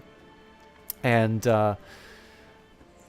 you know, I've kind of gotten over the false modesty of saying I'm no good at this. Obviously, there's enough of you who will keep me company on these little streams for me to say that there's some demand for what I offer. But I think there's a big difference between saying, you know, I can do this as a hobby and I can do this as a living. So, what can you say? You must be special in you. All right. And were you right about the one you thought, Sister Doc? One of them. The second one, I'm not necessarily surprised at, but if I had to guess three, I would have thought otherwise. My nephew is aiming for the stars, the ambitious little brat. Yeah, we'll make him ambitious. He'll try and kill me, but such is life. Your steward comes to see you one afternoon. He has explained that he has devised a plan to bring in exotic goods by setting up a trade route in a foreign realm. This would, of course, require a sizable monetary investment, but the potential profits would also be great. Let us organize an expedition. Time has come to outfit a ship for the trading expedition. The harbor master shows you a large ship with a sizable cargo hold that would be perfect for the job, but it comes at quite a hefty price. So I can spend 112 gold. The problem is I've only got 65. I could hire a crew of bandits to steal the ship, or on second thought, I really can't afford this. Let's do deficit spending. Let 'em rot. So, the word is spread that you're planning a trading expedition. A group of priests have arrived at your court with a request. They're offering temple funds for the journey if you will allow them to come along in the journey. Now, one thing that'll happen here is I'll get -10 opinion if I don't let them go, and I'll get money if I do let them go. So this will potentially jeopardize the mission, but in this case, it gets past my deficit spending. So I'll accept that.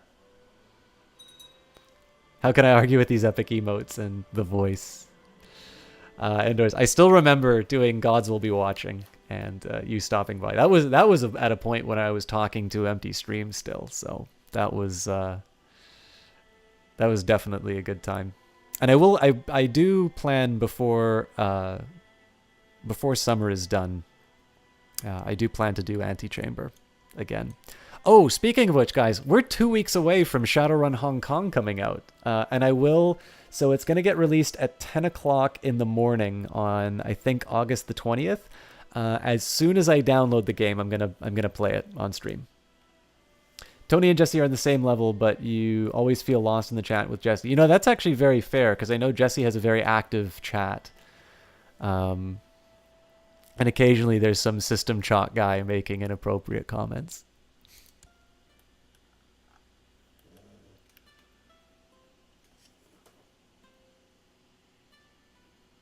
Hey, looks like apparently I'm going to be emceeing the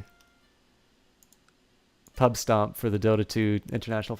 Oh, so here's the question. Oh, it was very enjoyable to watch. You have a very enjoyable variety of games. That's cool, Endors.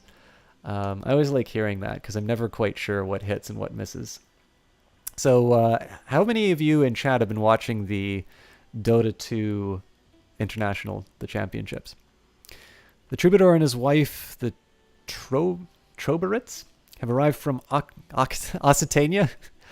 The performances range from vulgar satires to political srivets. Man, at least I'm stretching my vocabulary. And everything in between, including songs and poems of courtly love. I remember those two. They came here last year. In this case, I will gain 15 opinion. Or they will be paid well, I assure you. I gain the trait charitable.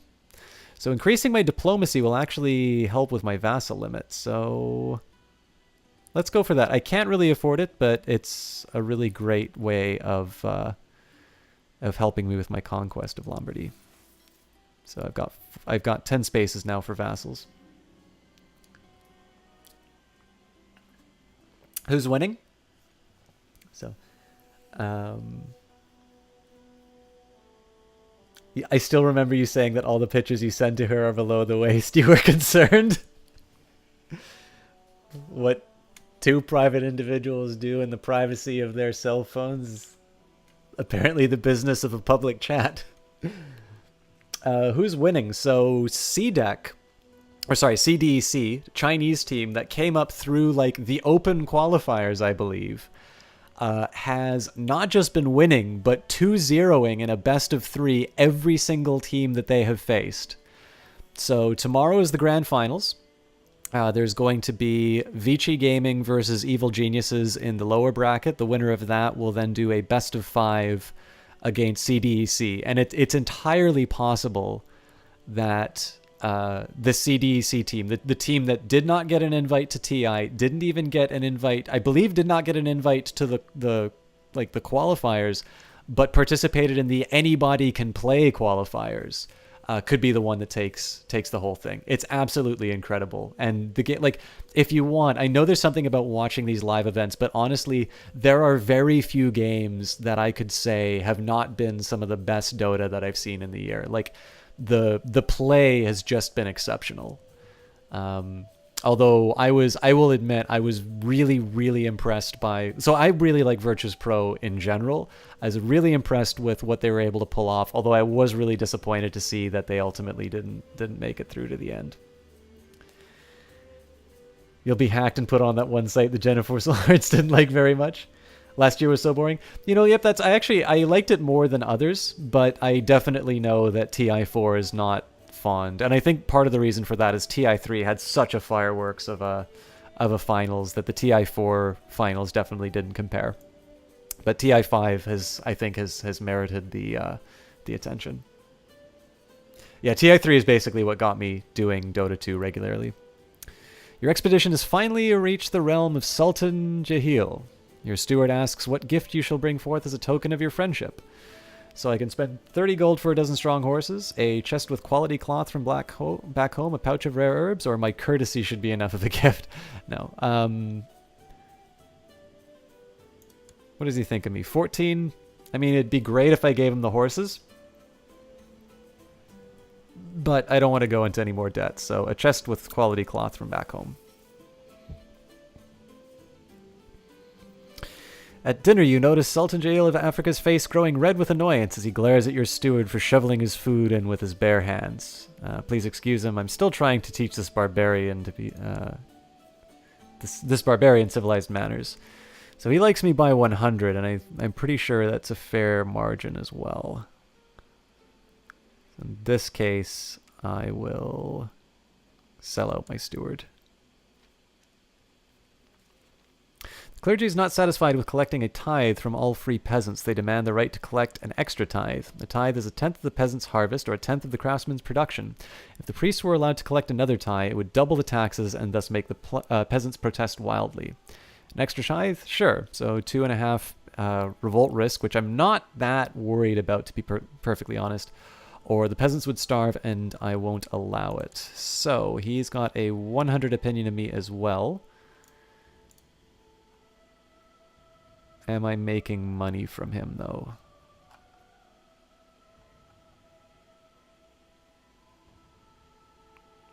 So the idea here is...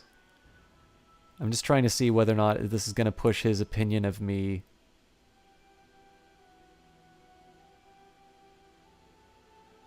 sufficiently low. I can't seem to find him, though. Hildegard of Dole.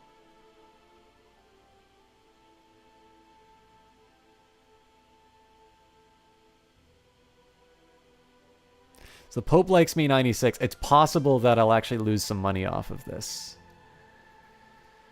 So it's for 10 years, I'll say extra tithe, sure. You're walking idly around the court of Sultan Jalil when you suddenly hear a discussion increasing in intensity around the corner. Turning the corner, you're surprised to see one of the priests from your expedition engaged in wild theological debate with a local noble. This could endanger the whole venture. This must be stopped. I will intervene with my charm and soothe the debaters, or these heretics need to see the error of their ways. So in this case, I will use my gregarious trait. Newbie just kind of pub stomp. Yeah, that was the big problem, is that Newbie basically had the meta figured out. They figured Vici out and just crushed them. I thought the games leading up to them were quite good. But this is the big thing, is that TI is... I think Wagamama said this at the end of today's cast, is like, in the end, any TI is going to be remembered by its finals. The one thing I will say, I've actually been disappointed that LD has not been getting more time as a caster, and I honestly think he is... I actually like him more than Toby1. I know Toby1 has traditionally done the International, but I think the TI3 finals were... You know, they were a great match of Dota, but I also think they were good because of the combination of Lumi and an LD. And I'm not entirely sure Toby1 is... Like, Toby1's a great caster, but I actually think LD is not getting quite the respect that he deserves. So, as you spend more time talking to Sultan Jalil of Africa, you realize that you have a lot more in common than mere business interests. I've gained both a friend and a profitable agreement.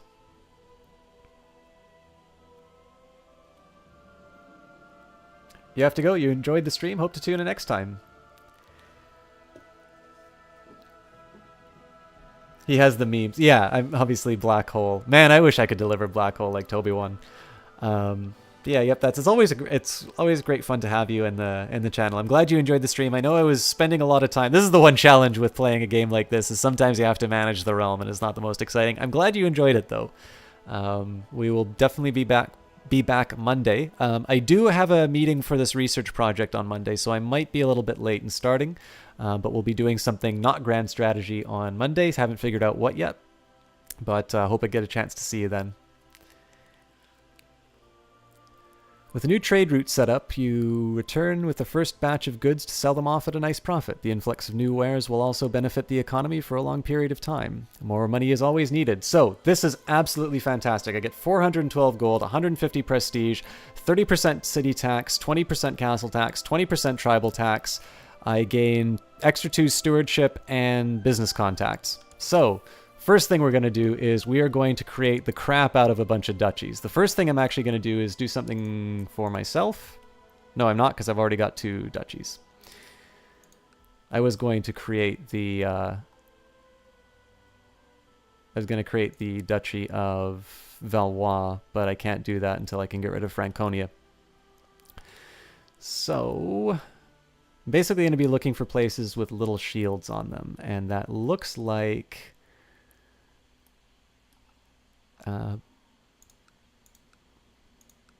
so Barry doesn't actually need I think thinking probably Savoy, Auvergne, and Barry.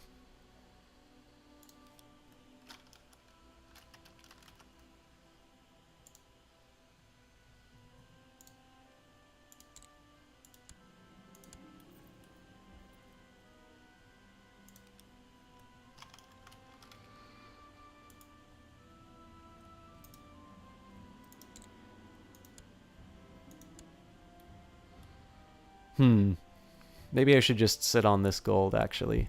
I don't think I want to spend the money.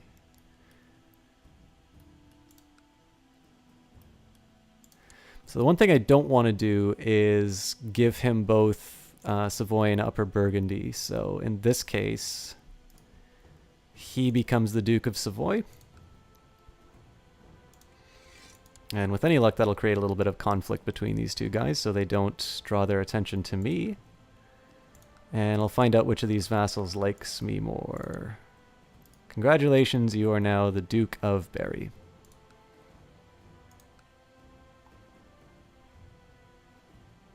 Nope. I forgot which title I made. So 53 and 100. I don't care if he's a kid.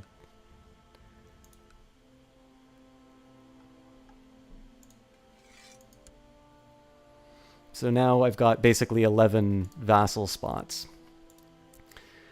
This is a hypothetical. Let's take a look here. Go by rank. 1, 2, 3, 4, 5, 6, 7, 8, 9, 11, 12, 13, 14, 15. So probably I'm going to be getting about 15 vassals for conquering Lombardy. So in this case, I'm still not quite where I need to be, but I know I'm going to be able to create at least one more. The reason I'm actually keeping this 195 here is I'm probably going to be able to kill a bunch of vassals by making one duchy in Lombardy on its own. So I think it's time to get the party started. What procced that event? I believe it is my or my business focus.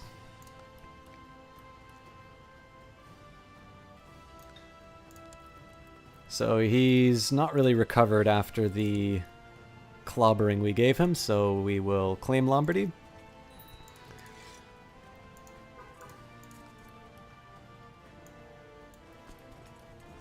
And we will commence the war business.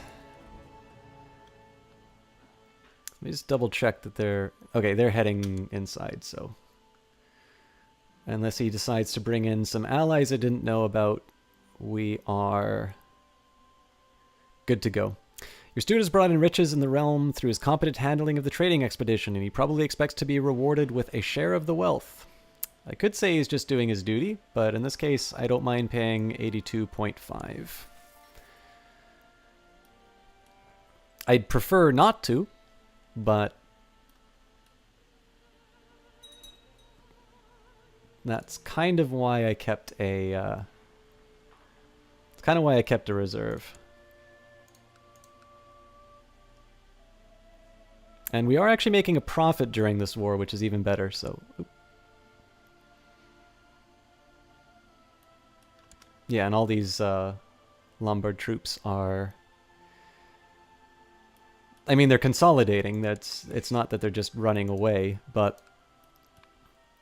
I'm perfectly happy with... I'm basically happy with the way that they're moving because I know that I have the larger force. So even if they, even if they decide to consolidate, if I let them go at 100% morale, I'm still going to be able to steamroller them. In fact, I believe I could cut my force in half and still be able to take them out. Oh, finally. Okay, fate smiles upon me, and my wife, Anthusa, is pregnant. Whether it's a boy or a girl is another matter, but we might actually find an heir, which is great, because if I start running into vassal problems, I can just give the kingdom to my kid. What is the status of the Jewry, my Wilm? They are still kicking around and able to lend me money.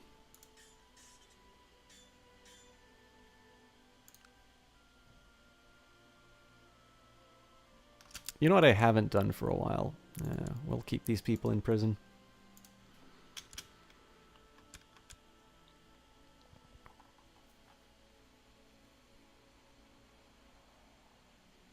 There's a side of me that kind of wants to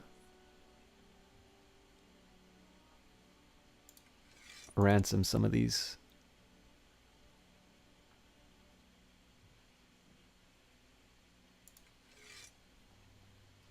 Wait, can I?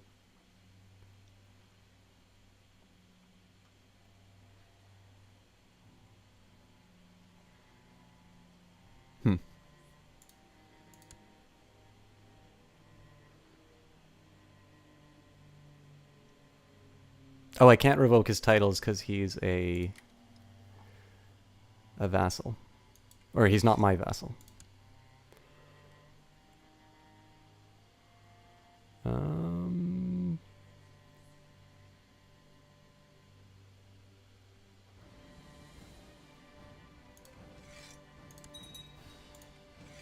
I'll also be nice.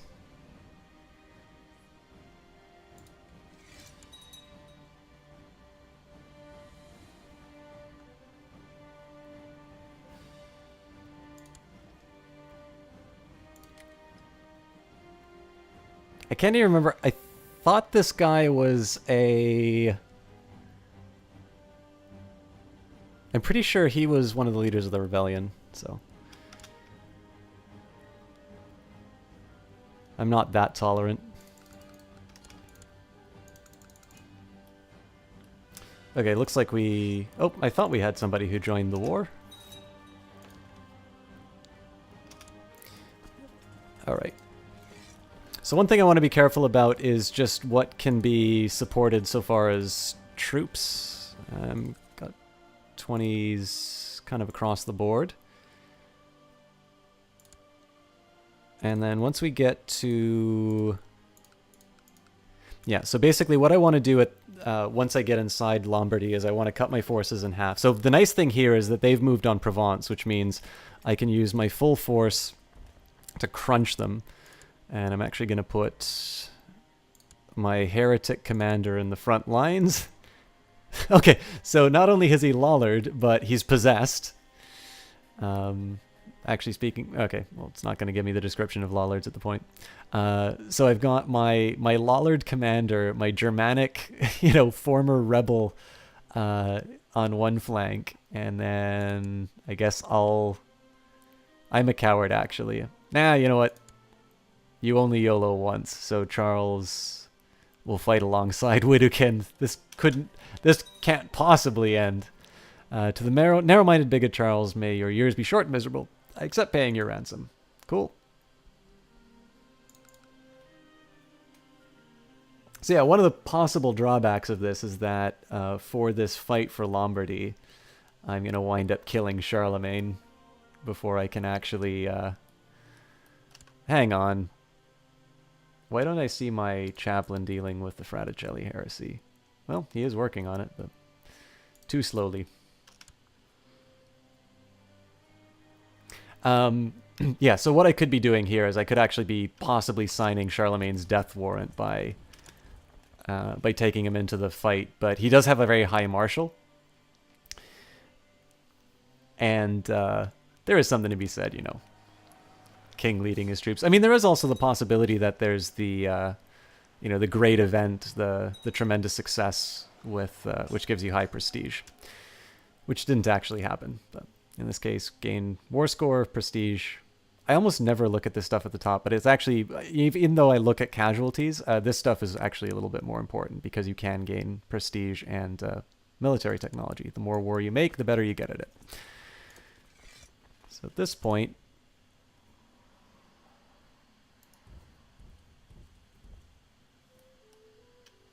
we move on the capital. And it actually looks like there is a war going on already, so I kind of need to... I need to get a move on.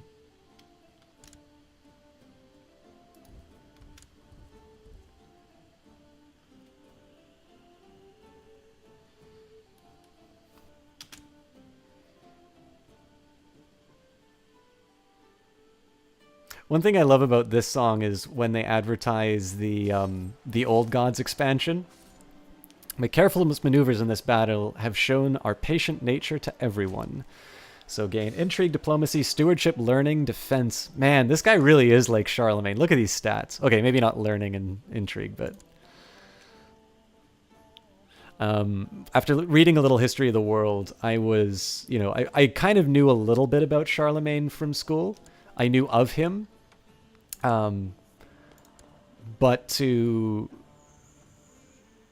you know, to read about the man himself and his accomplishments was extremely impressive. Like I don't think I quite... I mean, so one thing is, of course, Charlemagne's accomplishments are somewhat complex. And to be able to appreciate... Oh my god, it's a daughter. Wife! Get working on that mail there. Oh, hello.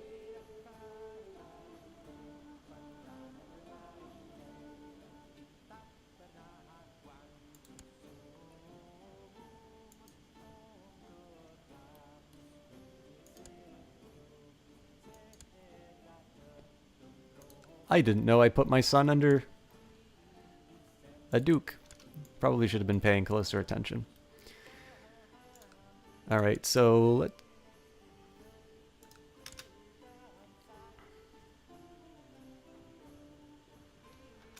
I actually think at this point it makes a little more sense to start cutting up the forces again and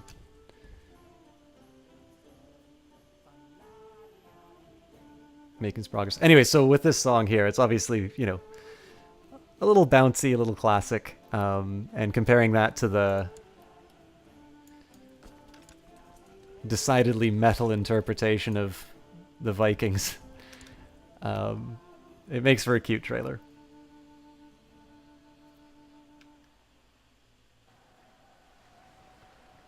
So I need to be a little bit careful with how I'm splitting up my forces here. There is 1,100 Lombard troops, but again, I still double their numbers, and it looks like they're mostly going to be crossing rivers to get me. My Emperor, I'm pleased to report that the majority of the population in Hainaut has been converted to the Catholic faith. This is good. So what I should be considering right now is possibly curing the heresy in my court. I mean, the other thing I could do is try and convert some of these figures here, but let me just do a quick check here. So this is going to be within my realm. My religion group.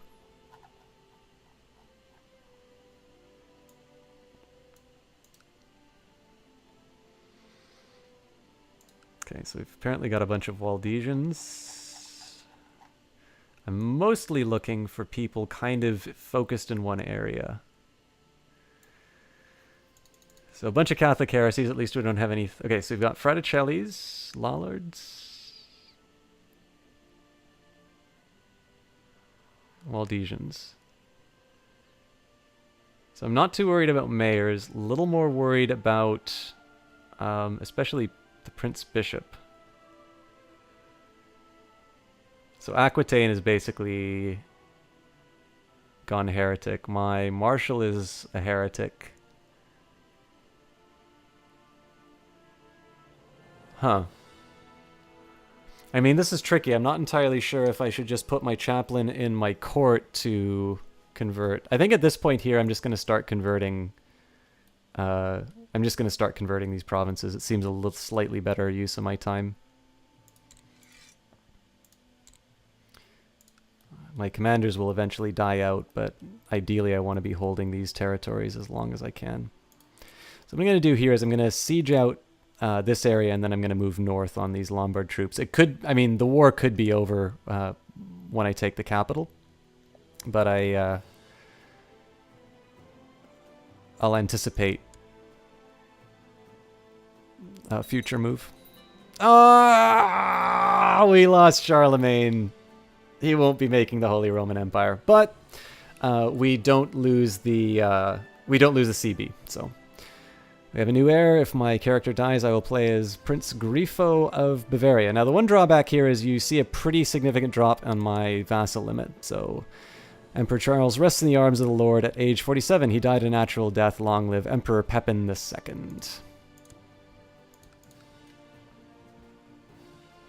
Oh man, you're playing as a Shia who has open agnatic succession, and you currently have 7 daughters and no sons. Kill all the non-Catholics, and can't you revoke the titles from heretics without any penalty? That's a good question, Shivor. Welcome to the stream, by the way. I don't believe I've seen you here before. Let's practice. I thought it was a cultural difference, but...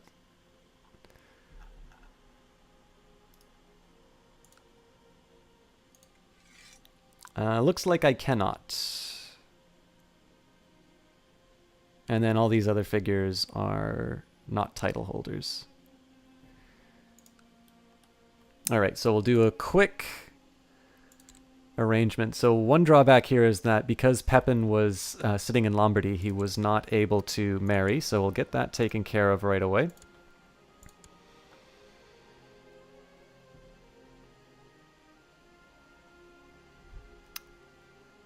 Looks like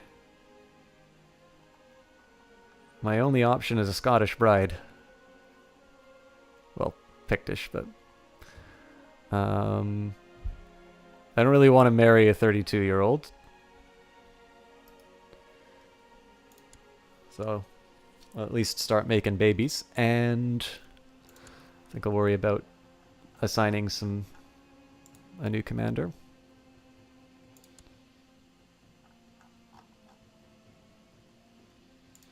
And then finally, we need to pick what I want as a focus. I'm thinking at this point here...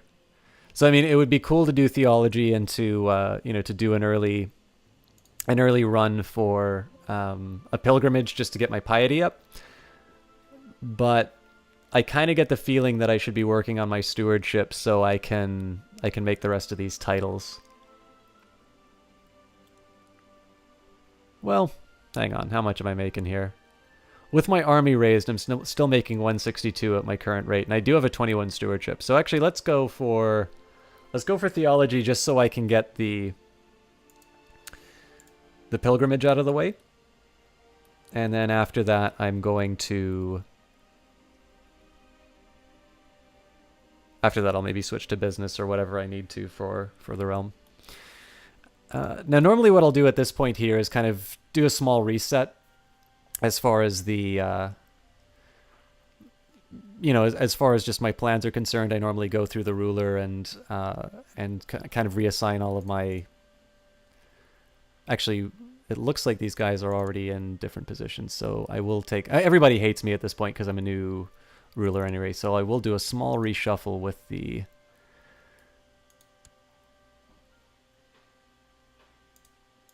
with a new regime.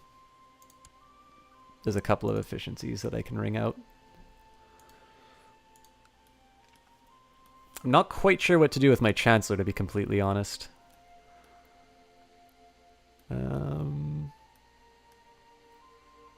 Researching military tech is still the way to go here. We're already collecting taxes where we need to.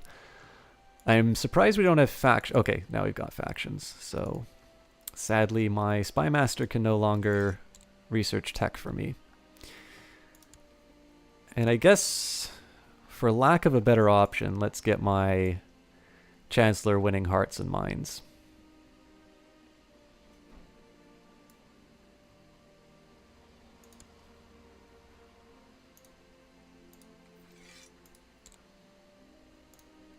The good news with this is because I am playing a new because I'm playing a new character, I do have a little bit of the money that they've saved up, so I'm back to 357. I can make some new titles if I want, but at this point I'm gonna take Lombardy. I'm gonna see what I'm sitting at as far as the vassal limit is concerned, and then I can start worrying about kind of manipulating the holdings.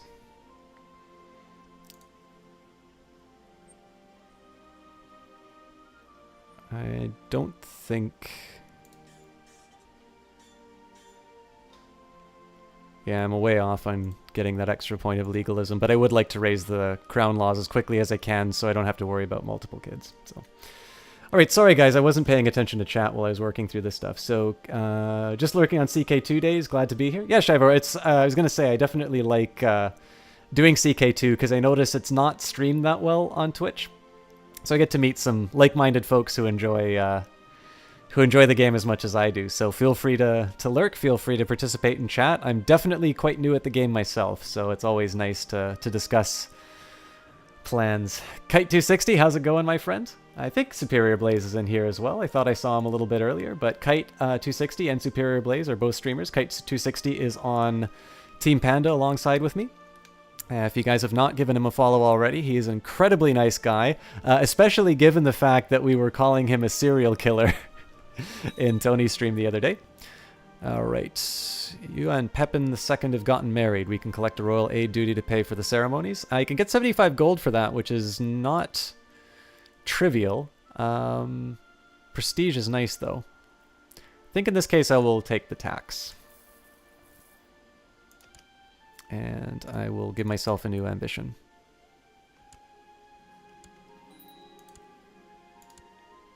But yeah, Kite is an incredibly nice guy. And he also, I was going to say, he's got a good stream in terms of he actually does a lot of co-casts with Superior Blaze, which are a lot of fun to watch. He's somebody who I really enjoy. Like, it's one of the most welcoming environments that I've had in a chat in a while. And I mean, with that in mind, like, there's a lot of chats where I feel welcome. Certainly I get away with saying things in Jesse Cole's chat that I probably can't get away elsewhere.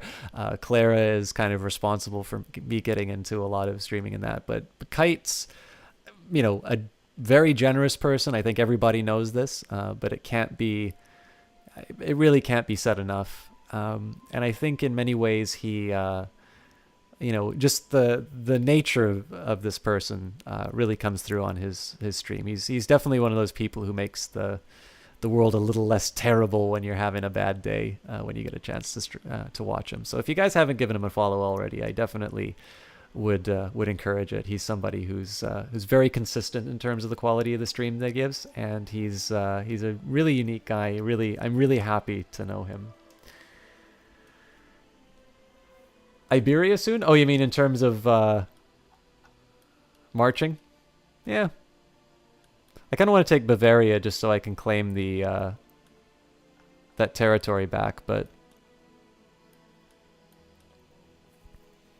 we definitely have the numbers for it. I think they're at full strength too.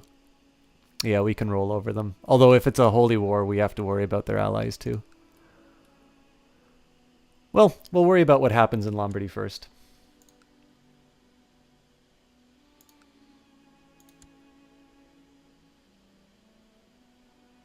So I'm gonna, actually, you know what? I'll let this continue sieging and I will march on these folks.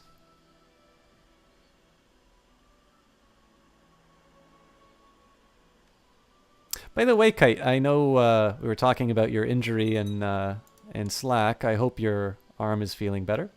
Oh, God. We won the war. I wasn't even paying attention. I don't feel too well. Something is wrong with me. I'm burning up with fever. My nose is running. And my head feels as if someone is banging something hard against it. Please kill me.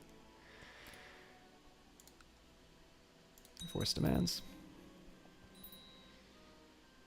All right. Emperor Pepin II of Francia has usurped the title, the Kingdom of Lombardy, from Duke Edelkais of Lombardy. All right. So this is looking good. At this point, I would actually want to reconsider where I've placed my court chaplain after 790. So I've got a couple months to go.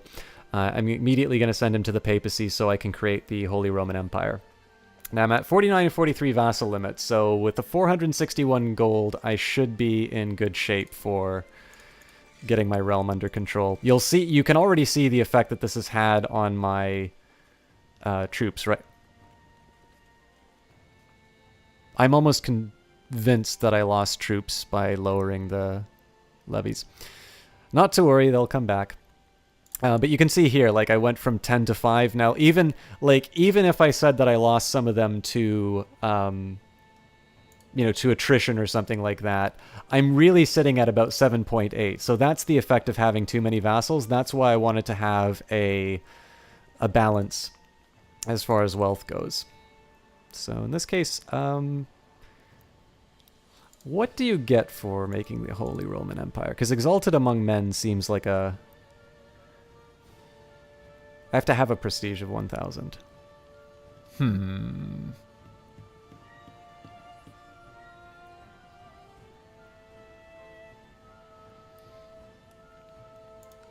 What does the Pope think of me? 9. Okay, so I'm not going to be making the HRE anytime soon. So the question is, do I go from 13 piety to 500 faster than I go to, I think this is 1,000? You know what, I'm going to ignore them both and I'm just going to get a son. Okay, so we will lose the Kingdom of Lombardy. Why?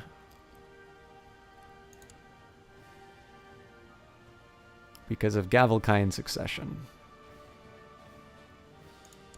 But isn't that what we have in the Empire? We have Agnatic Gavelkind, so even worse. Oh, okay, well that's easy then. I fixed that. Yeah, so I'm assuming it's because of the difference between Agnatic Cognatic.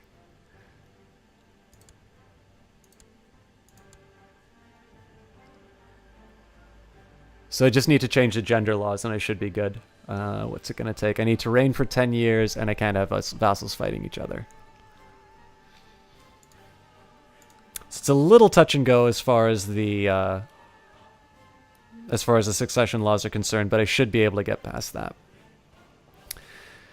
Alright, so now I have a little bit of a challenge ahead of me. I need to figure out the best way to reduce the number of vassals that I have. And it's actually not as easy as I thought it was going to be.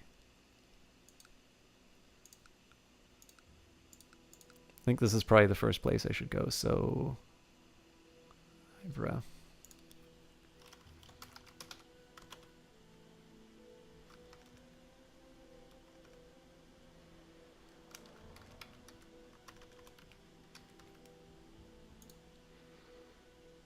Oh, that already exists. Fair enough.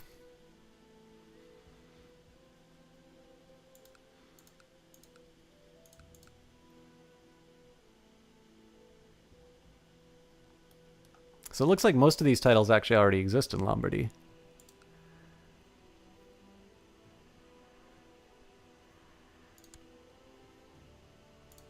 So I think most of these Gelra are actually my holdings. I wouldn't necessarily mind giving them up,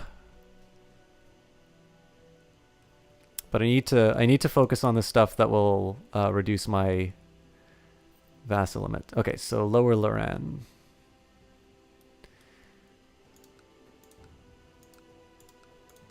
Oh, this is fantastic. This is exactly what I need.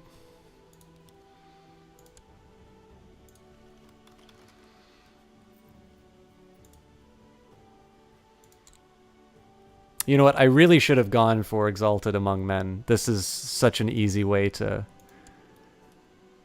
get enough.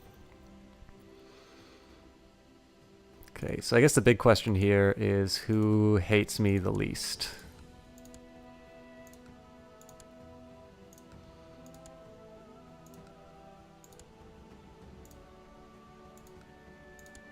So it is kind of tempting to give it to the bishop.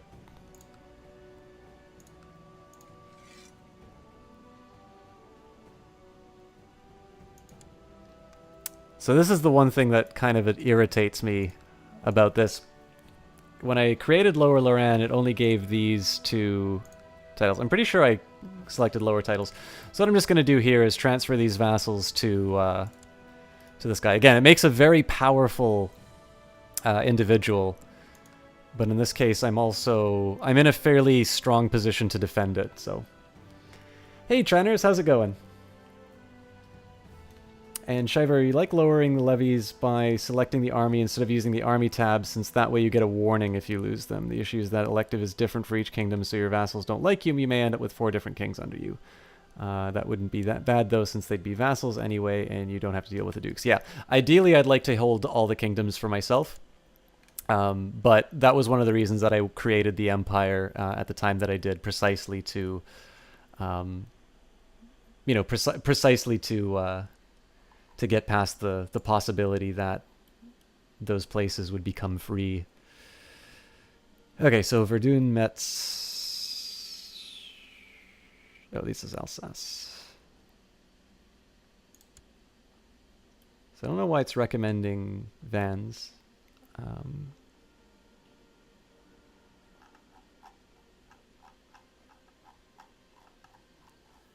To be honest, okay, this is actually weirding me out a little bit. They already have a liege. That doesn't make any sense at all. Oh, actually, speaking of which, I can finally revoke Burgundy from him. So this is gonna suck. Oh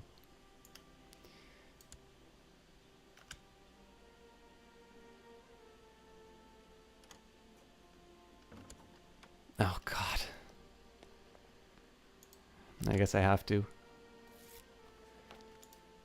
Okay, so that gives me a chance to sort of reshape the realm that I want. I really didn't want to do that, but I have to, unfortunately. So I can give him Franconia, as was the original intention. That at least kind of neutralizes the anger.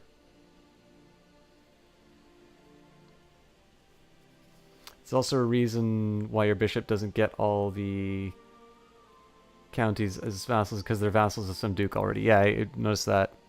I suspect there's probably a little bit of a longer delay tonight. I just don't know why they became vassals of this guy, because they, like, he has Provence. What happens if I retract the vassalage?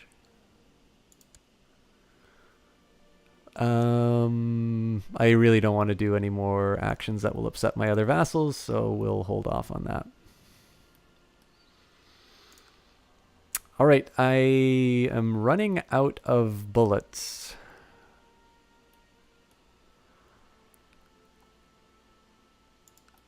So let's see what's going on with Burgundy. It's almost certain I'm not going to find anybody. Okay, nope, the kid likes me. As does the Count of Charleroi.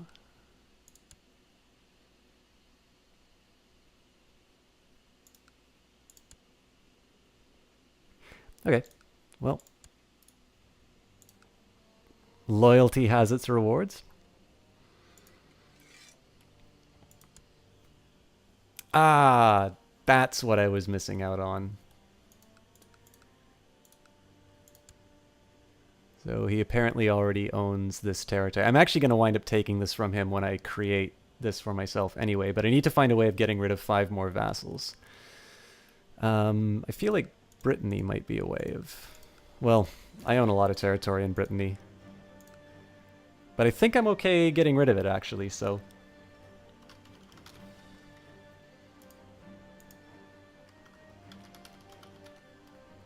Because freedom is unacceptable, yeah. This game always kind of confuses you, but that's probably why you never played it. Yeah, Trenners. Well, I mean, the hope here is that by seeing the game played, there might be some sort of indications in terms of how you can simplify the game, simplify your thinking about it. So if you have any questions, do feel free to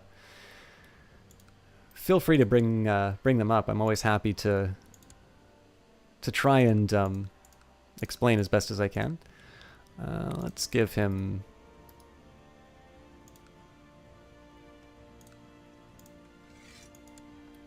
So I just massively reduced my personal holdings, and I gave it to a demon-possessed guy. But that's fine. I'm okay with that because the intention eventually is to start taking some of these territories for myself. In fact, the next question that I have is what the next title I want to create. Or sorry, I think at this point I probably want to be taking Valois for myself. So I definitely reduced my strength by quite a bit because I don't have 9 holdings anymore. But I'm just gonna sit. I'm gonna sit and collect some money for a little while, and then we should be able to create some more titles and deal with the organization. And we've got some factions to deal with, so independence is still the biggest threat. What's the goal of the game? Oh wait, that's why they call Ireland Noob Island for a reason. You'd always recommend play people with that. Yeah, it's definitely a very easy way to start the game off.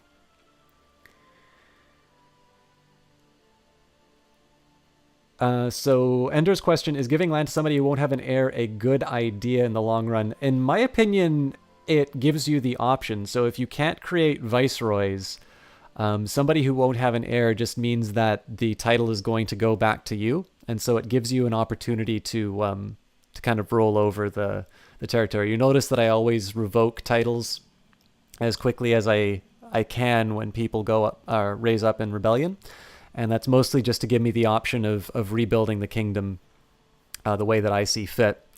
So that's sort of the argument for. The argument against, of course, is that it just means that you have to do some more micromanaging, like has been kind of the case tonight. So I don't know. I don't necessarily think it's bad to have titles that go back into your possession and to be able to distribute them as you see fit. The goal of the game, Tranners, is, I mean, it's kind of what I suppose you can think of as life's goal is to receive as much individual prestige for yourself as possible. In this case, it's your bloodline. When you play this game, you have two traits. You've got prestige and piety. The score of the game is measured through that, and they'll compare you to historical families in terms of what they accomplished and what their, I suppose, theoretical combined score would be. Now, in that sense, like, that's just sort of I think that's just a way of keeping track. I mean, the goal of the game is to have fun, like any game. You can sort of consider it a sandbox game. So, for instance, one playthrough I kind of want to do is to start off on Noob Island, as Shiver calls it, and turn Ireland into a merchant republic, and just kind of take it from there. So, in that sense, hunting achievements or coming up with some counterfactual for history. What if Charlemagne didn't make the Holy Roman Empire and instead Pepin II is now the one who that falls to. There's a bunch of different things that you can do in this game, and there's not necessarily one set rule in terms of how you can accomplish what you're looking for. But I think in the case of a game like this, it's usually you set a goal for yourself and you try to achieve it. But generally it involves building as much prestige and piety for yourself, and generally that's accomplished by conquest. You saw streams of it before, but never. Yeah, sorry. So I'm just catching up with chat right now. Shiver says the goal is pretty much, yeah. So in this case, you try to prevent game over. Tamanir. It's not really possible to give land to someone. I don't agree with that, Shivor. I think if you give it to somebody who doesn't have an heir and you just keep killing off their wives, it just goes back to yourself. I actually did that at the beginning of this playthrough. The family name this go around is Carling, yeah. Yeah, and Oswald the Lucky, it happens all the time. If you win a big war and you get rid of a lot of holdings, you'll typically give them to random high stewardship courtiers. Exactly. Hunting achievement is actually very interesting and challenging in some cases. I've done that one once, actually. It is a really interesting one.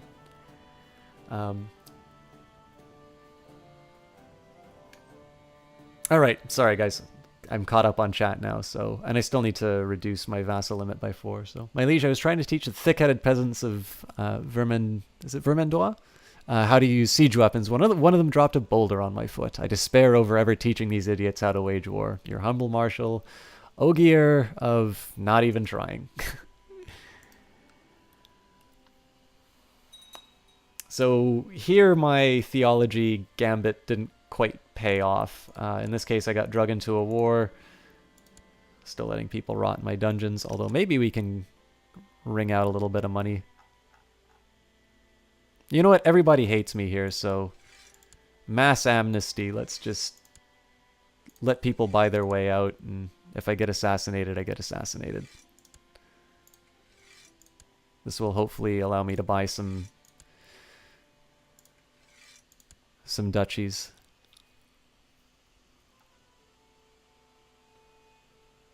I also thought I already was French. Well, I guess Charlemagne was French. So I'm just going to take a quick second here and see. Yeah, so Mainz has been taken care of. I'm not quite sure the best way to... I mean, in the perfect scenario, I should only have dukes except for the people in my... Yeah, so Elam...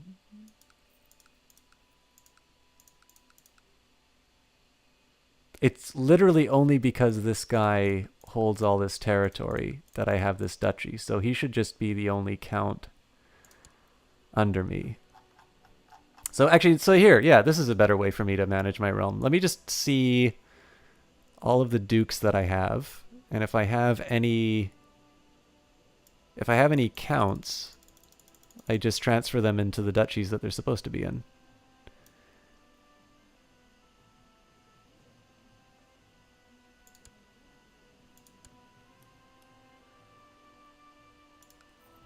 Okay, so I haven't made Barry yet.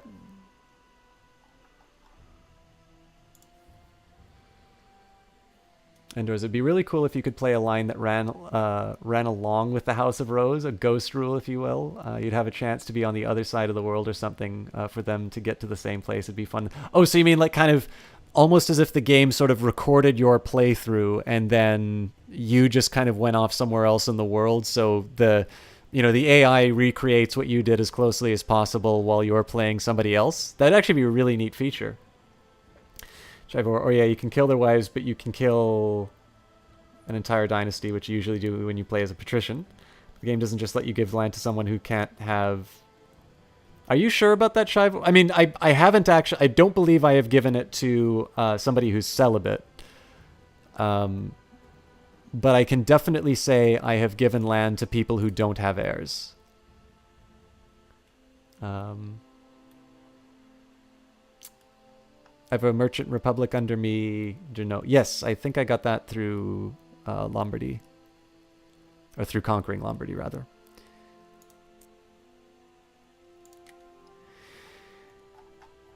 Alright, I'm hunting count. Let me just see how many counts I have.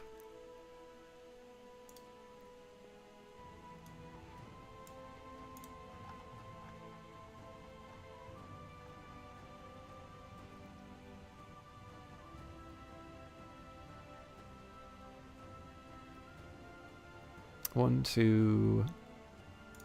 Where's this?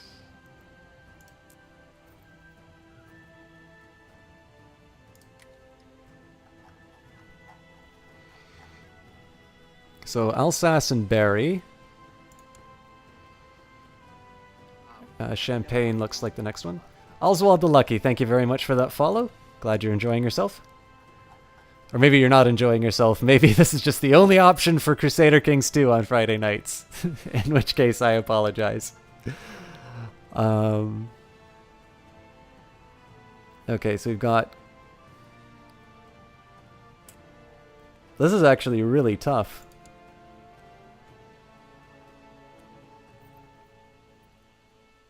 Okay, so let's just see. I'm actually maybe going to check out some of these Italian counts to see whether or not they...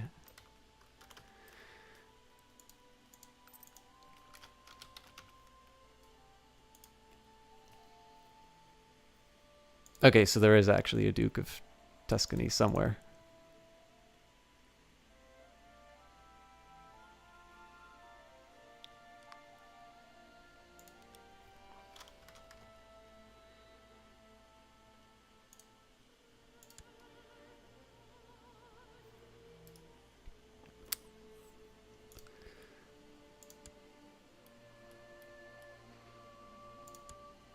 So he gets Siena, Firenze, and Lucca.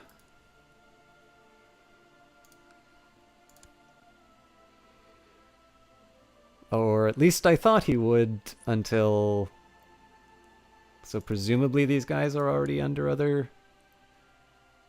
Okay, well he's a duke, so that's not going to work. And... yeah, he's already...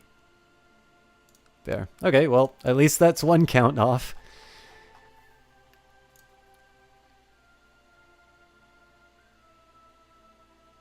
It's different when you give land to a bishop because succession is different for theocracies. And Oswald, not many streamers of this game, but you love it so much. It's a good chill out game to play and watch. Yeah, I agree. The only drawback that I have is like right now because I'm fidgeting around with all of my vassals. It's been a uniquely static playthrough.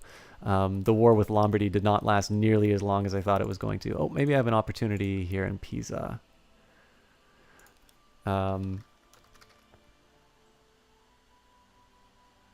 CPO Williams, thanks for letting me know that. That's really cool, actually. And it depends who you play as, if it's chill or not. I don't think I've... well, no, that's not true, actually. There's been a couple of times where I've gotten a little salty over events in this game. Okay, so the Duchy of Pisa doesn't exist, but really I just get rid of... I spend money to get rid of one count there, so I think I can do better. At this point here, I'm just trying to hunt down counts who can be vassals to others. So I don't believe Anjou already exists.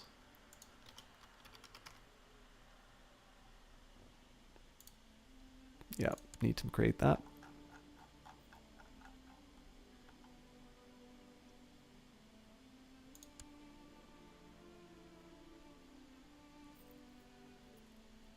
It's really a...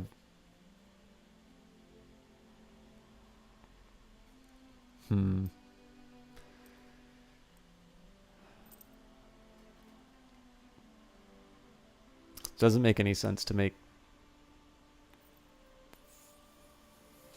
Well, okay, I'll double check to make sure that there isn't a duke. That'd be weird if there was, though. No? Oh, okay, it's the popes, so... Not entirely sure I want to give anything else to the Pope if I can avoid it.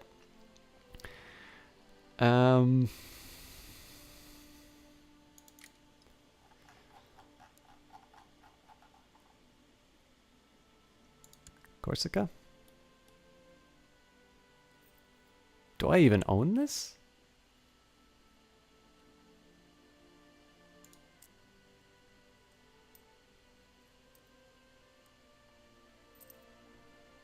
Not entirely sure I'm gonna... It's a wise idea for me to go to war with the Byzantine Empire in my current state.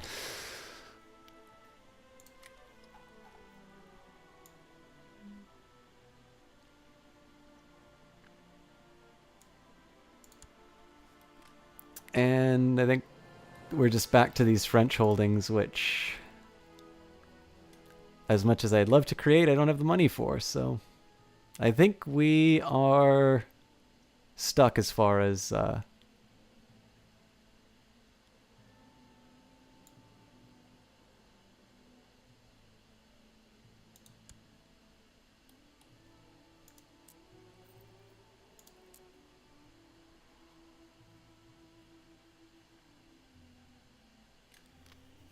yeah, especially with Bavaria holding that title. I think I'm pretty much at my limit as far as existing dukes.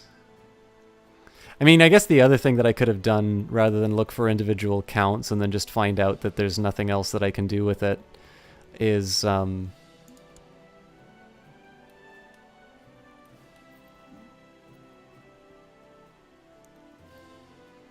wait, Pisa doesn't exist already, right? Yeah. I guess the other thing I could have done was right-clicked on each of the individual dukes to see if there was anybody in those realms that I could hand over, but I have a feeling that that would have been equally tedious just for different reasons. So I'm going to skip any of the French names. I'll maybe just see if there's any more Italian cities I can get away with. Did I already check? Ivrea. I have a feeling I've already checked this. Oh, no, it exists.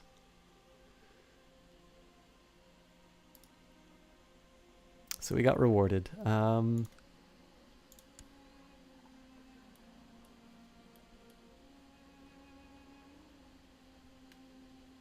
Alright, I'm really confused about that one. So he's my vassal. He's the Duke of this area. But for some reason I can't give him over.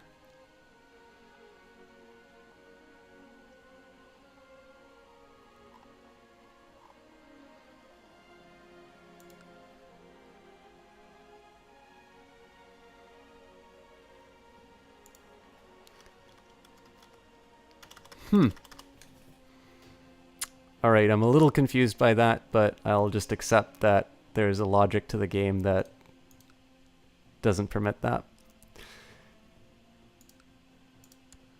Would have been nice, though. Then I would have only had to find 2 more of those. No,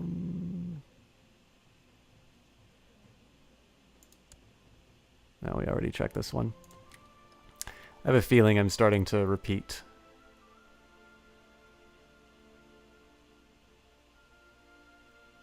Okay, we'll live with what we've got for now. Still not a great army. I mean, I could take Bavaria, but I think that's the last thing that I want to do in this current form. So we'll just rake in the money and hope to God that the Sons of the Prophet do not attack. Oh, good lord. Sorry, guys. I haven't been paying attention. So like playing Zoroastrian under the Abbasid Empire. Hey, NZ Bowtie, how's it going? True, I just mean this game is better for blood pressure than MOBAs or FPSs most of the time. This is very true. I am a Dota player, so if you want to see me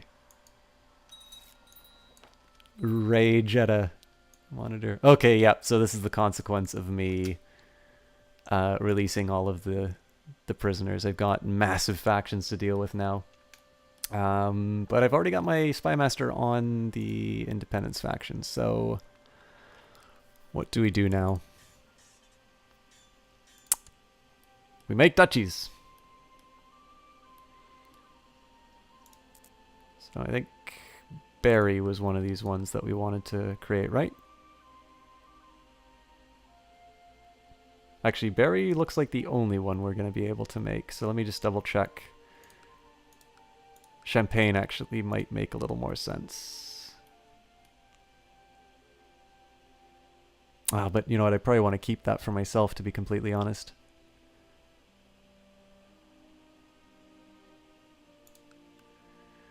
Okay, what I'm going to do instead is I'm just going to accept that I'm going to accept what I've got right now for my vassal limit. I'm going to create the Duchy of Valois, hoping that I'll finally be able to usurp Paris.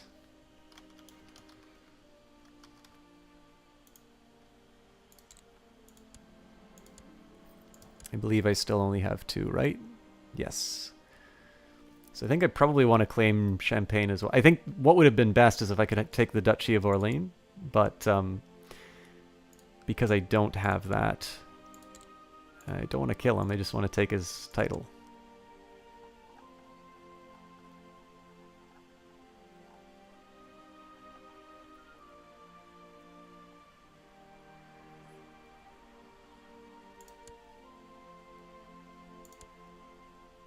It's probably going to cause some trouble for me down the road, but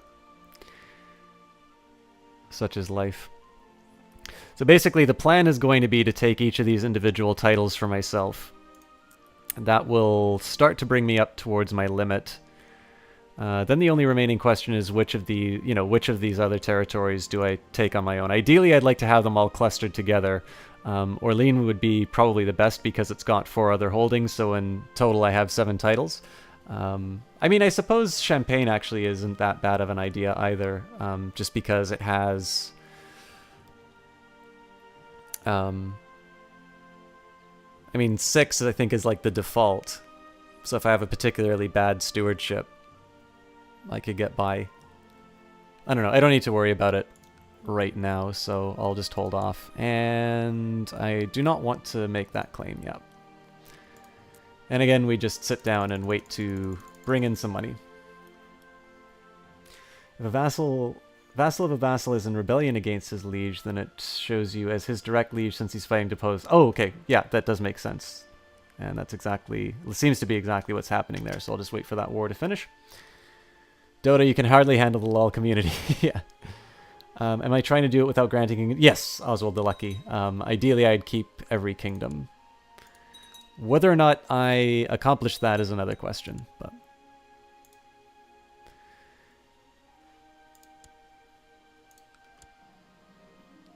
I woke this morning feeling much better. It seems that my illness has passed. Alive! I will say, NZ Bowtie, as far as Dota is concerned, well, looks like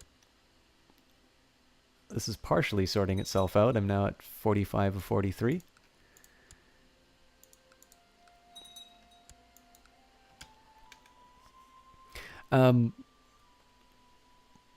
I think there's a certain point where the toxicity of MOBA communities becomes a meme, which I'm not entirely convinced sustains closer scrutiny.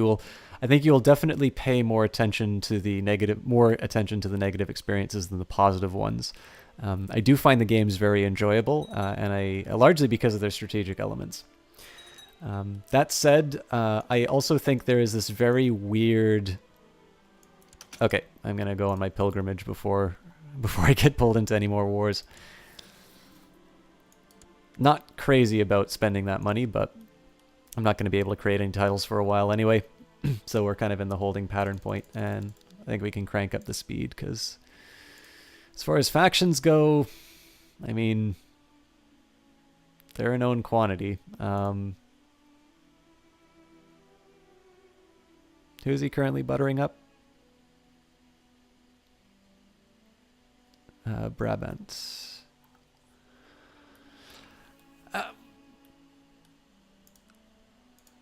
This guy like me yet? Nope. So we'll keep the status quo. So yeah, I mean, I've had fun playing them. I've had some negative experiences for sure, but I mean, in the end, the mute button is not hard to use, and that's mostly how I deal with people who have these weird ideas as to what constitutes fun. I mean, it's not like you keep the gold in the game. I don't know why people get so worked up about it. Hey, T. Clark. So we're always happy to have you as a lurker. It's always nice to have something to respond to in chat, even if I'm not doing the best job of reading it in a timely fashion. So welcome. Good to see you again. And you remember scrambling to get under the vassal limit when you took over the Holy Roman Empire, granting a smaller kingdom title like Frisia was an easy way to do it. You're just wondering. Yeah, Oswald the Lucky. I think at some point I'm going to have to start giving away kingdoms. You know, I'd love to say that I'm going to get a level of authority that allows me to, to create viceroyalties. But the fact of the matter is I'm very quickly going to reach a point where I can't handle it at a duke level. Ideally, I'm going to be able to give the kingdoms to, let's say, sons. Whether or not I actually accomplish that is another matter. But at this point here, there's definitely still efficiencies that I can wring out. I definitely want to reshape my individual holdings to kind of put my capital in Paris to, just generally fix my own personal holdings, and take them away from move them away from things that I've inherited and instead move them into things that I actually want to hold and have a little more strategic coherence. So I'm going to avoid creating those kingdoms as long as I can. But I also know if I actually want to start going onto some conquests, the Umayyads have more or less taken Spain. So I kind of need to get on this as well. The fact of the matter is my ambitions for this game have pretty much outstripped my vassal limit already. But I'll do as best as I can with the current vassal limit. I definitely noticed the Charlemagne playthrough has been good for teaching those kinds of lessons. Oh, Tikalak and Shiver know each other. What about granting my titles out like the Carling? Well, I have given some titles to Carlings already. For Vice Royalties, I need, like, I think max Crown Authority. So to grant kingdoms, I need a legalism of 4. And for duchies, I need a... Oh, hang on, that changes my vassal limit, though.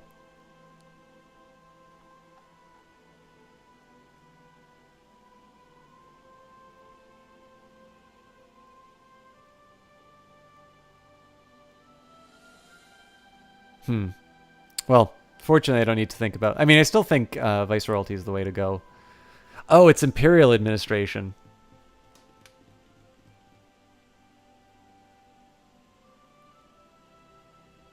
That's definitely a brass ring to go for. But again, I'm not going to have that level of majesty or legalism for a very long time. Jerusalem and Rome are the 2 oldest and holiest places of the Catholic Church. I will go to Rome and see the tombs of the apostles. Oh, T. Clark, you're selling the stream. Thank you so much. I kind of wanted to do a good stream after playing hooky last week and then having the technical problems, but I kind of feel like it's just been a bunch of micromanagement. My things are packed, everything is in order. Soon I will walk the streets of the Eternal City to see its marvels. My journey begins. Hey, I'm within my vassal limit. The flood. There have been strong rains in the area lately, and the valley that you need to cross has been transformed into a sizable lake. The water is still rising, so you build a large raft in order to cross. When you're almost finished building it, a group of farmers shows up and explain that they also need to cross the valley in order to get back to their homes. They bring with them a number of animals they've rescued from the flood. I can say that I'm not sharing my raft with any one man or beast. Bring the farmers along with their animals, and I gain the trait charitable. Or only let them bring the cats and dogs. It had better not rain anymore. I'll bring them along because charitable is actually a nice trait to have. That gives me bonus to diplomacy, so in that case I should have a little bit of a better time managing my armies. Rome. You have finally arrived in Rome. As you enter the Eternal City, you are struck by the many ancient buildings and monuments that you pass by. It is truly impressive, and you imagine how the apostles felt when they first came here on their holy mission at a time when the city's power was at its peak. Though large areas seem to be depopulated, the city still boasts an impressive population concentrated around the Tiber River. The holy sites you want to visit are primarily the basilicas of St. Peter and St. Paul, as well as the other early churches and places connected to the martyrs. You start making your way to the center of the city, hoping that you won't get lost in traffic as the crowds begin to get more and more dense. 1,000 roads leave men forever to roam. Yeah, those tech levels are definitely not coming anytime soon. And there's a lot of CK2 talk in another chat a couple of weeks ago, and you suggested to this that Shivo check out your stream. That's great. I was going to say, I'm always a little bit worried, because I can remember those times when, like, I remember in Jessie Quill's channel, like, she was doing Resident Evil, and then, you know, she's looking to host somebody, and then somebody comes in and is like, oh, go check out this channel, or something like that. Like, there is a certain point where it's like, you don't go into a chat to tell people to go watch something else. So I always have a problem in terms of how I position it properly to, you know, to let people know, if you're interested in a game like this, I do stream it, but, you know, don't watch it at the expense of somebody else who you probably find more entertaining. But it's always, I'm very grateful when people promote the stream for me, because in that case, to me, I will take the word of a fan of the game over a streamer anytime, right? I think there's a stream for everybody on this service. I definitely do not appeal to all people who are interested in Crusader Kings 2. People have been very blunt about that in chat. And I mean, I wish I could be more appealing to more people, but I also kind of know, like, you know, there's things that I can do well enough, and if I try to reach beyond that, I'm you know, I think I'm not going to do it well. But, you know, it's one thing for me to say, hey, I like streaming this stuff, you guys should check it out. But in the end, like, when I think about channels that I watch on my own, to me, it's always the recommendation of the people who are fans that I value a little bit more. So, you know, if somebody, you know, I knew about W. Shan because Clara had mentioned him, but it wasn't necessarily like a recommendation. It was just, you know, oh, I'm going to host him, and it was a really fun stream. But I hope when I tell people that, you know, W. Shand is one of the best streamers that you can watch on this channel, you know, I kind of hope that that means something, and I hope that promotes people to give him a follow, because it's definitely a really good time. So, you know, knowing that people do that for me is definitely a very humbling experience, but one I greatly appreciate, because I definitely have a great benefit from people coming into chat and interacting with me. Alright, time to get back to the game. The Saints, this holy ground, how it all moves my soul. I realize now that my life up to this point has only been preparation for this journey. How wondrous that the light of the Lord truly shines in me, a poor sinner.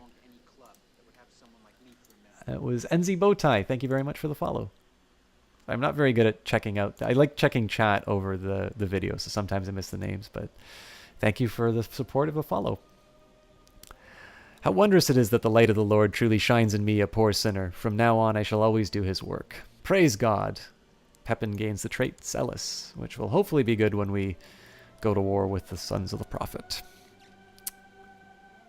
My regent, Duke Ansto of Gascon, has managed to push through a law lowering God damn it! That's a disaster, actually. You finally returned from your pilgrimage. It's a rewarding and interesting journey, and you'd do it all again if you could. Still, it's good to be back home. A great experience. Alright, so as much as my regent was helpful with my vassal limit, that sucks that Crown Authority has to be changed again.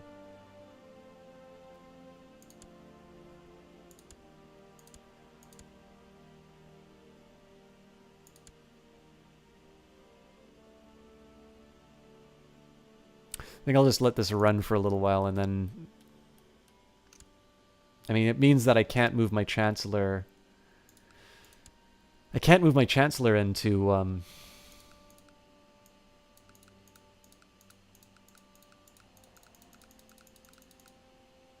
Basically, I'm not using my Chancellor to help with the, like, with the negative opinions from vassals anymore.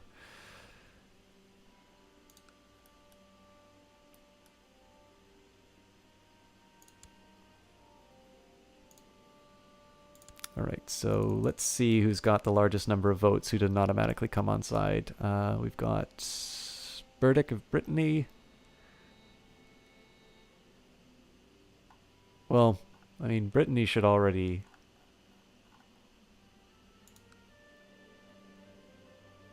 Actually, you know what, if I do this by rank, I have a feeling... Yeah, I can't improve his opinion of me anymore. Rothard the Cruel.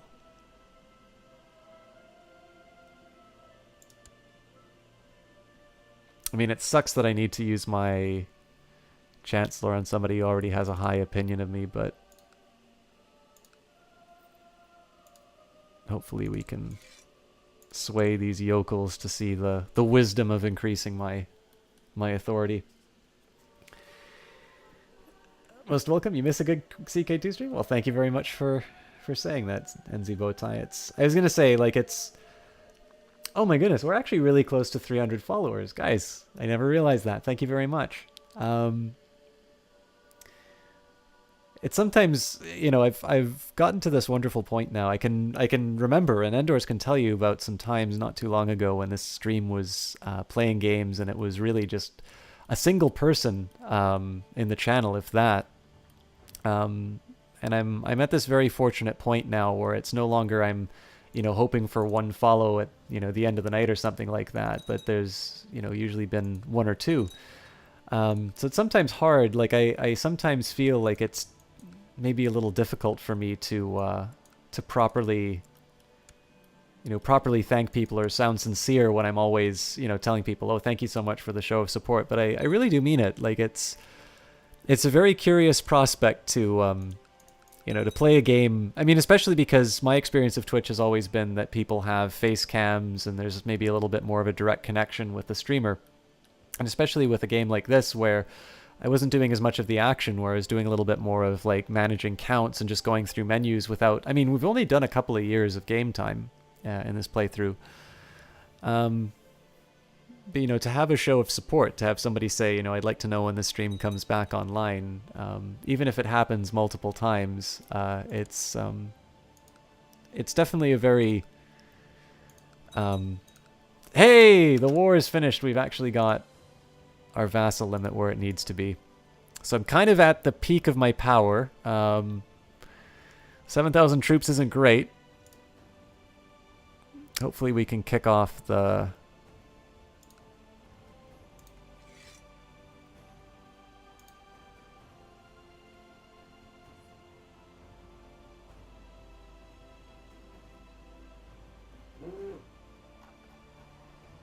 What do I need for this? 80%, so we're still waiting for a bit. I wish I could use my... sorry guys, I know I was talking about something else, but I'm trying to figure out how I can maximize this plot power. 9% isn't... Well, I mean, I'm going to be getting 7% as this guy likes me a little bit more, so maybe we just wait for it.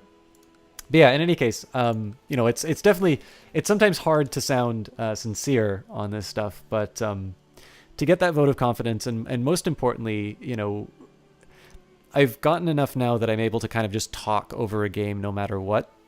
But the fact that you guys are able to share your opinions and your feelings, whether they're disagreement or their observations or even just, you know, talking about what happened during the day, having something to react to actually means quite a bit. It's something that... in this case, it provides entertainment for the other people. Makes my job a little bit easier. And it's something that I never want to take for granted. So, thanks a lot, guys. What a bastard, you leave him as regionally low. I know, Shiver. I didn't even know that could happen in this game. I'm so irritated.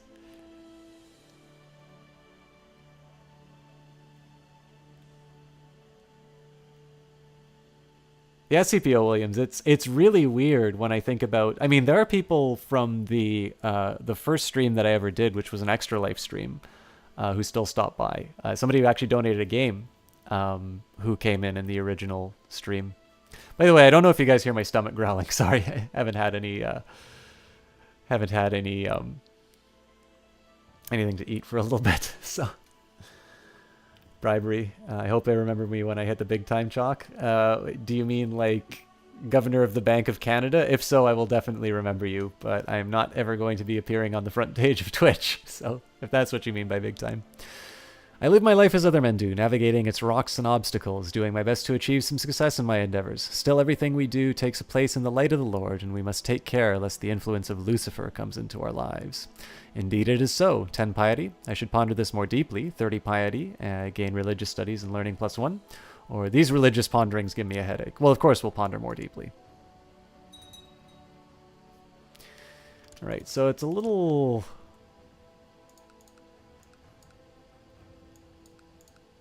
costly to do so, but I think I can create another title.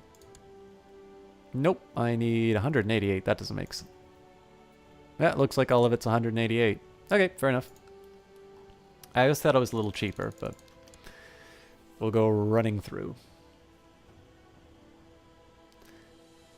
The stream seems like it's full of bros. Follows? Well, Cartopery, I'm pretty sure I'll see a... Hey, there you are. No audio. There we go. Thank you very much for the follow. That's an extremely kind comment that you gave, so I'm glad that you've enjoyed and showed that support. With my smooth jazz voice, you never know. Maybe I'll just open a radio station. And you keep wanting to read Avria as Avarice, which is something decidedly entirely different. This is true. Alright, plots. Don't care about plots. We believe in the will of the Lord. Blessings upon you and your house. I've discovered a plot where...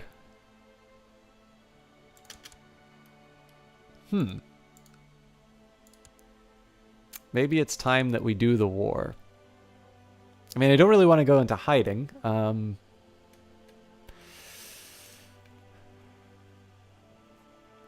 Ugh, this is kind of ugly, actually. So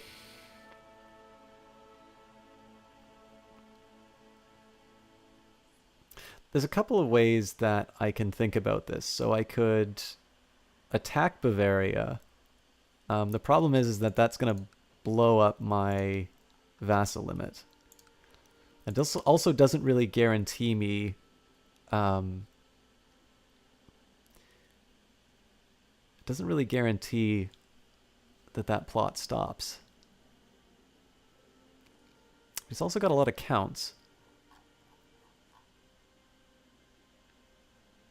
How many duchies are in there? 1, 2, 3.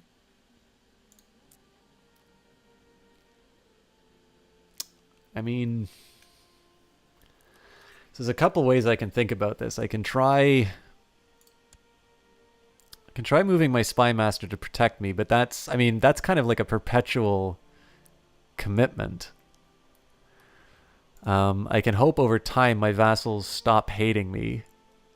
Speaking of which, let's take a look at the laws. I believe we're still working on Rothard.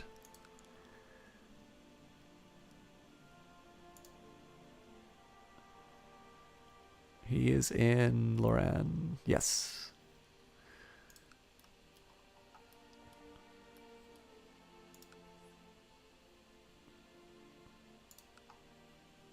All right.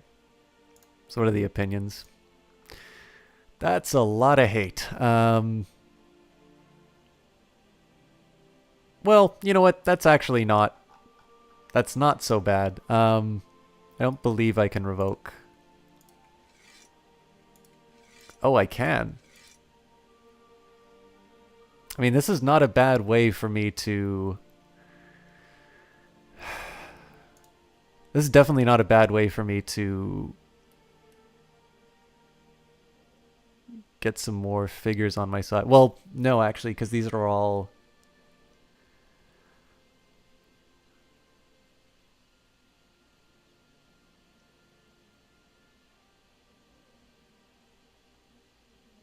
Oh, this is so tough. So let me think about this. I can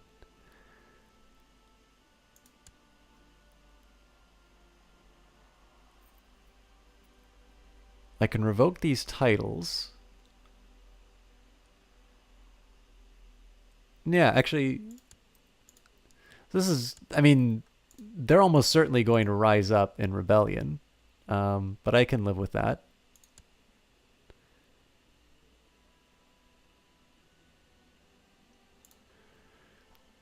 Let's be a tyrant.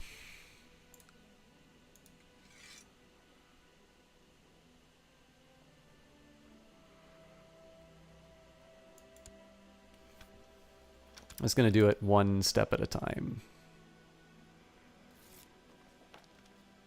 Okay, cool. The Chief of Munster. Alright, so apparently he is a Christian, which is a problem. No, he's not. So why do my vassals care that he...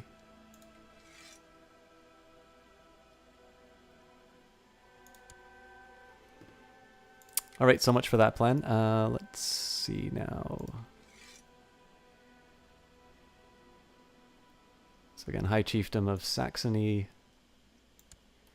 Again, possibility that they'll rise up in rebellion. Actually, what I should be doing is raising my levies. Alright, so dangerous factions are coming up. I'll be a little bit smarter about this and get my troops together in case bad things happen.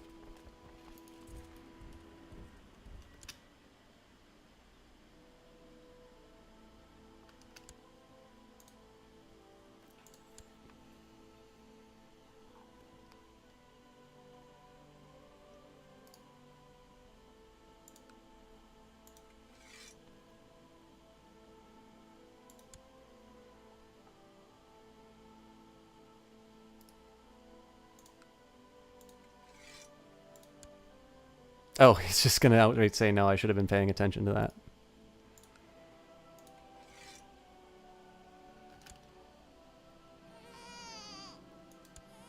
I got a daughter.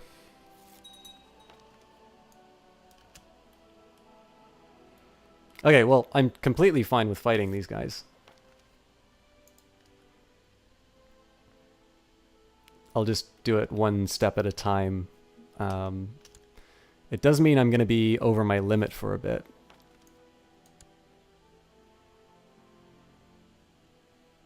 So basically the big deal here is I'm trying to... oh, lost a wife.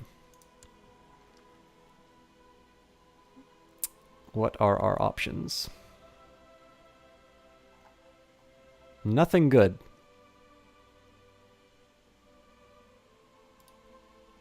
Yeah, so I'm losing prestige for that.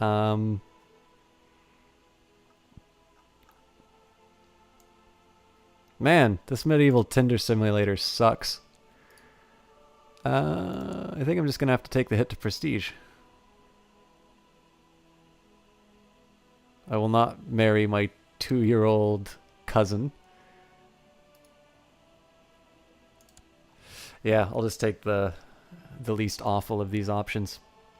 Yeah, so basically what I'm going to do is I will revoke the stuff that... The only problem with this is that I'm slowly going to be increasing my vassal limit while I sort this stuff out. Or not my vassal limit, but rather the number of vassals that I currently have. But basically the idea here is I will... I'll take the stuff that I can and get away with, and then just try and replace them with people who... elective succession is going to be a problem in a second. Basically, I'm going to use it as a convenient way to get people who like me into these different kingdoms. Man, remember when this used to be over 10,000? I'm not bribing them, but I will sue them. To the most illustrious Pepin II, the good burghers of St. Quentin are barely able to pay their taxes. Our coffers are empty, and I humbly ask that you lower taxes for your cities. I will not. Alright, sorry guys, I'll catch up with chat now. So, Warpony, is it possible to rule the whole continent or the game run out of turns before you can? I mean, theoretically it's possible. Why was I not paused for that? In practice, I don't quite see how you'd be able to pull off World Conquest just because it's, like, you need to get Casus Belli against, I will not be blackmailed. Not a great time for this to happen, to be completely honest, because I have a feeling they are going to be able to combine some pretty healthy numbers. But I should be able to hire mercenaries if it worst comes to worst. So, so yeah, I mean, in principle, it's possible. My commanding presence on the battlefield was felt during the recent victory by friends and foes alike. You bolstered the spirits of the men when it was needed the most, and you personally led the final charge that broke the back of the enemy armies. Songs will be sung of this day. 100 prestige. Try to cut off the 528 troops. I think I'm going to be too late, though. But yeah, so in principle... such a conquest could be done. In practice, it seems a little complicated because, I mean, you can declare holy wars. That's not a problem. More rebellion. So basically, I need to make sure that these two don't combine. Otherwise, I've got some big problems. And I'd rather not cross a river for that. So let's go to Luxembourg and turn. Oops. So yeah, where was I going with this? Basically,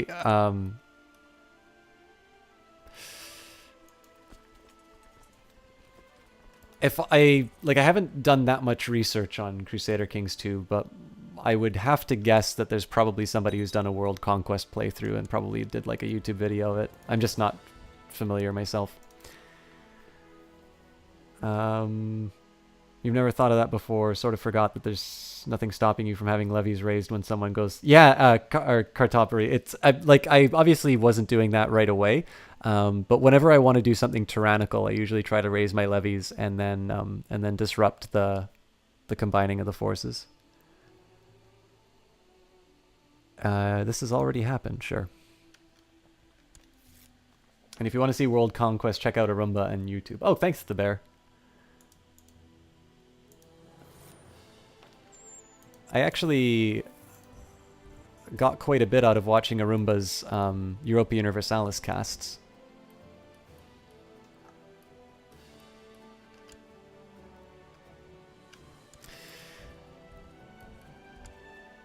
It's kind of unlucky that the... Jesus Christ, these guys are... Okay, you know what? I'm just crossing the river. I don't care.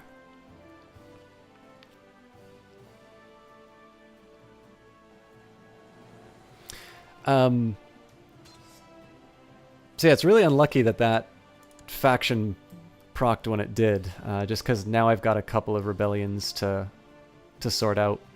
I also don't really want to split my forces, so I think the best way to handle it is just break everything and then split the force in half to deal with each of the rebellions. I think we'll mop up these guys first.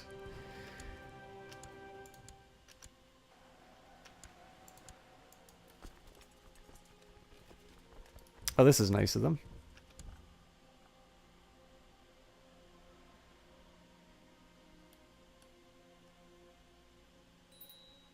You know what I can get away with? Independence is the next one. Spymaster's already working on it. Let's try and take advantage of the situation to pass my law.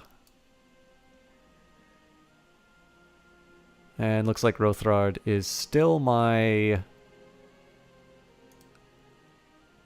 target of choice. My talent pool is definitely pretty thin.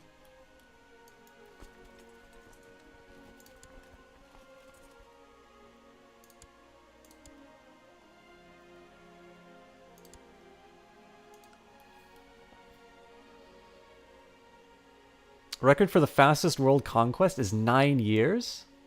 Oh, it was Francia. That's 9 years is really impressive, though. I mean, he must... At that point, he's probably has to be breaking treaties or something like that.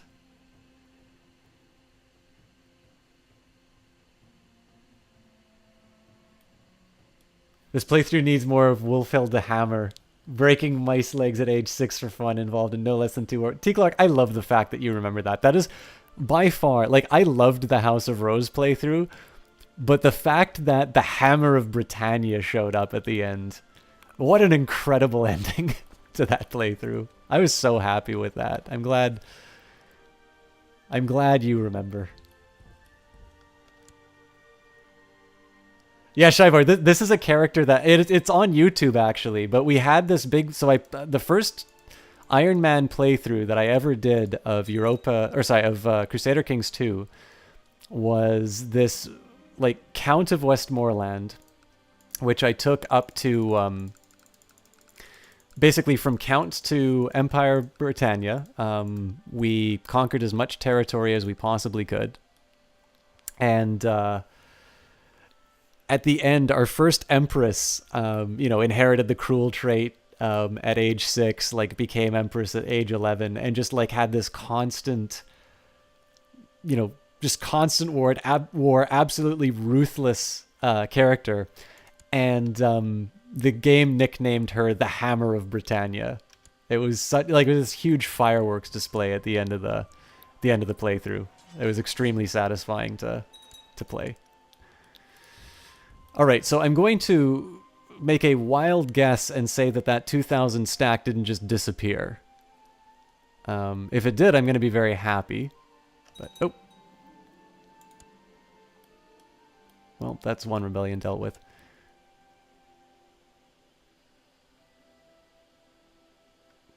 You know, something tells me I can safely disband this army.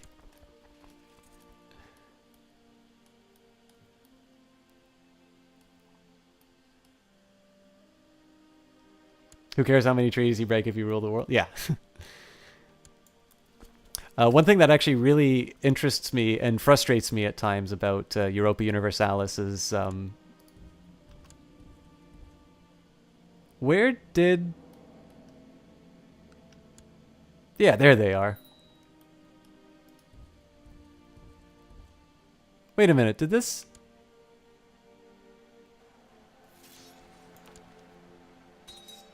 This doesn't seem like it's my territory. I'm not quite sure what's going on there.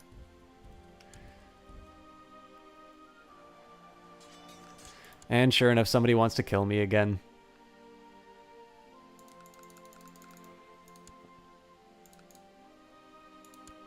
Yeah, so the aggressive expansion mechanic causes me a lot of frustration, but I think it's a very interesting one to prevent people from becoming a little too strong.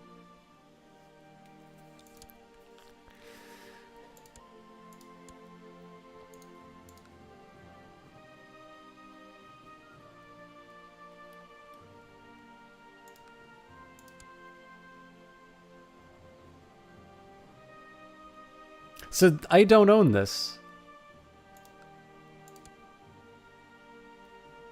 I could have sworn I did, but I can just declare a war on them later. Okay, so I have the unenviable task of clobbering these chuckleheads. I think I'm going to take the 1,800 troops, recapture my territory, and the 2,000 is going to go squish smaller units. White peace. No.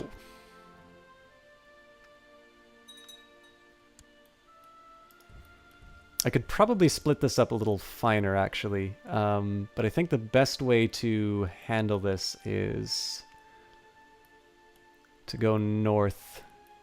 Because I know one of these rebellions is entirely about me revoking a title.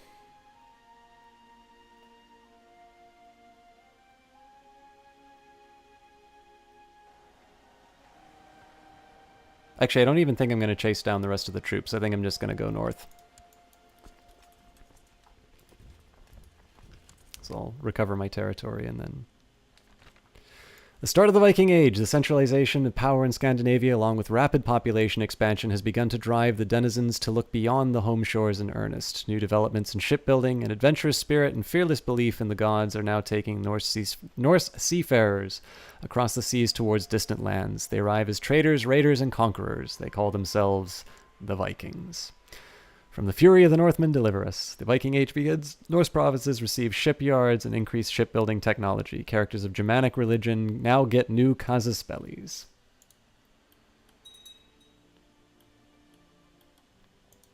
I'm going to do my best to wrap up these Hello! Looks like Bavaria is trying to take advantage of the situation, so we'll deal with them first. This is a point where I kind of want to use my Chancellor to just get a CB and clobber them. Let's put some good commanders in place.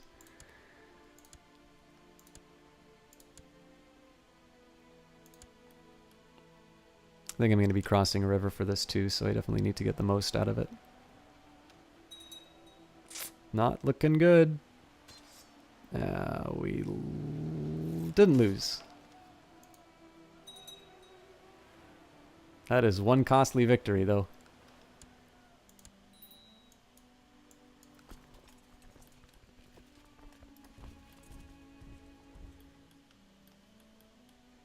Oh, in the meantime, we've finished that fight. Hopefully we can kill this rebellion with this fight.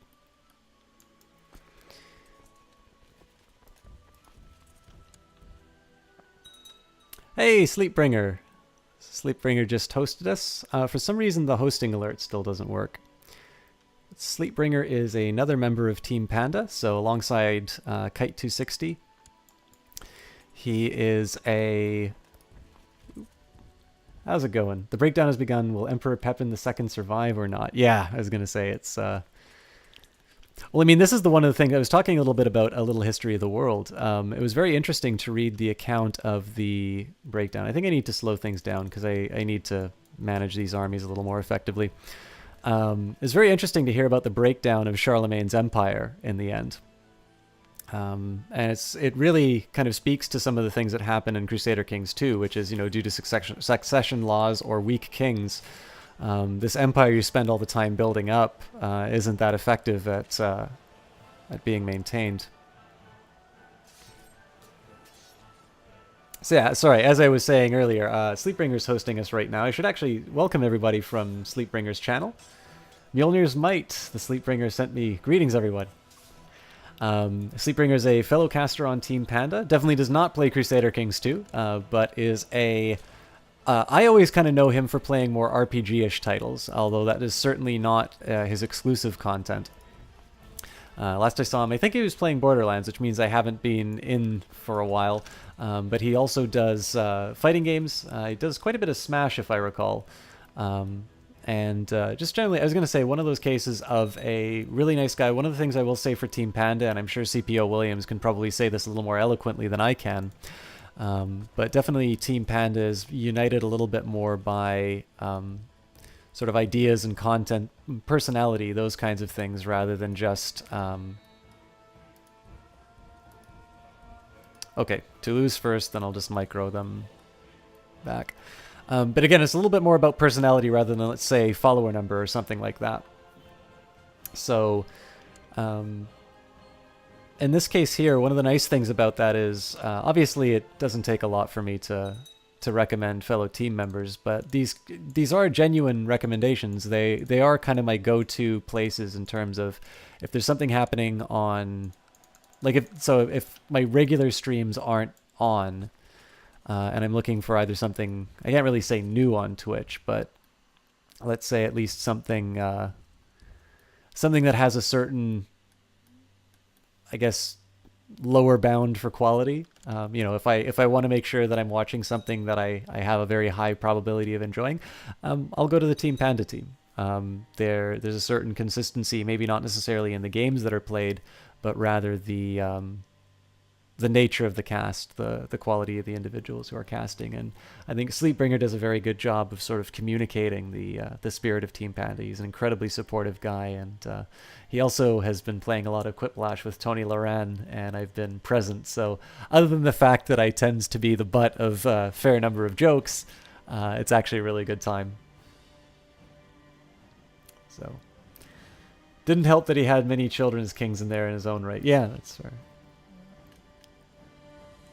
Unless we're playing Beyond Soul. Yeah, okay. And let's just be clear that if we're playing Beyond Soul, the Sleepbringer is the worst person in the world. Sorry. If it's Beyond Soul and Sleepbringer is hosting, then he's the worst person in the world. If he's not allowed to cheat, he's actually a good fellow.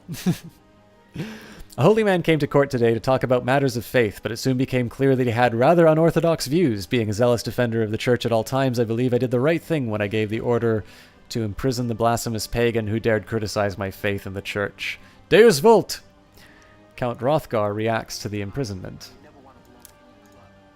Mjolnir's Might. Thank you very much for that follow. I believe you are the 300th follower for this channel.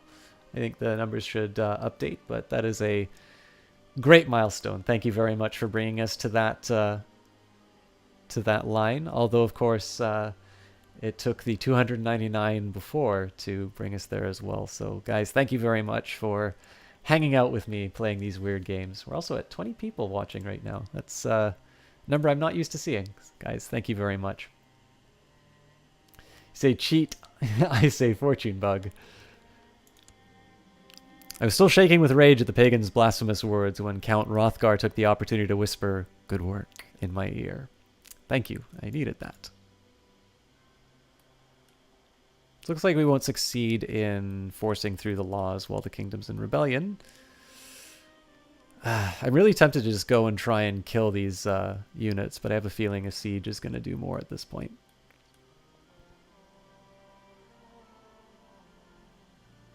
Actually, Mjolnir's Might, I believe you go to Jessie Quill's channel as well, don't you?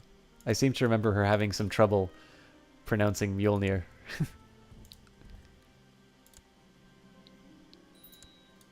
Alright, so now we're not out of the woods. We still have...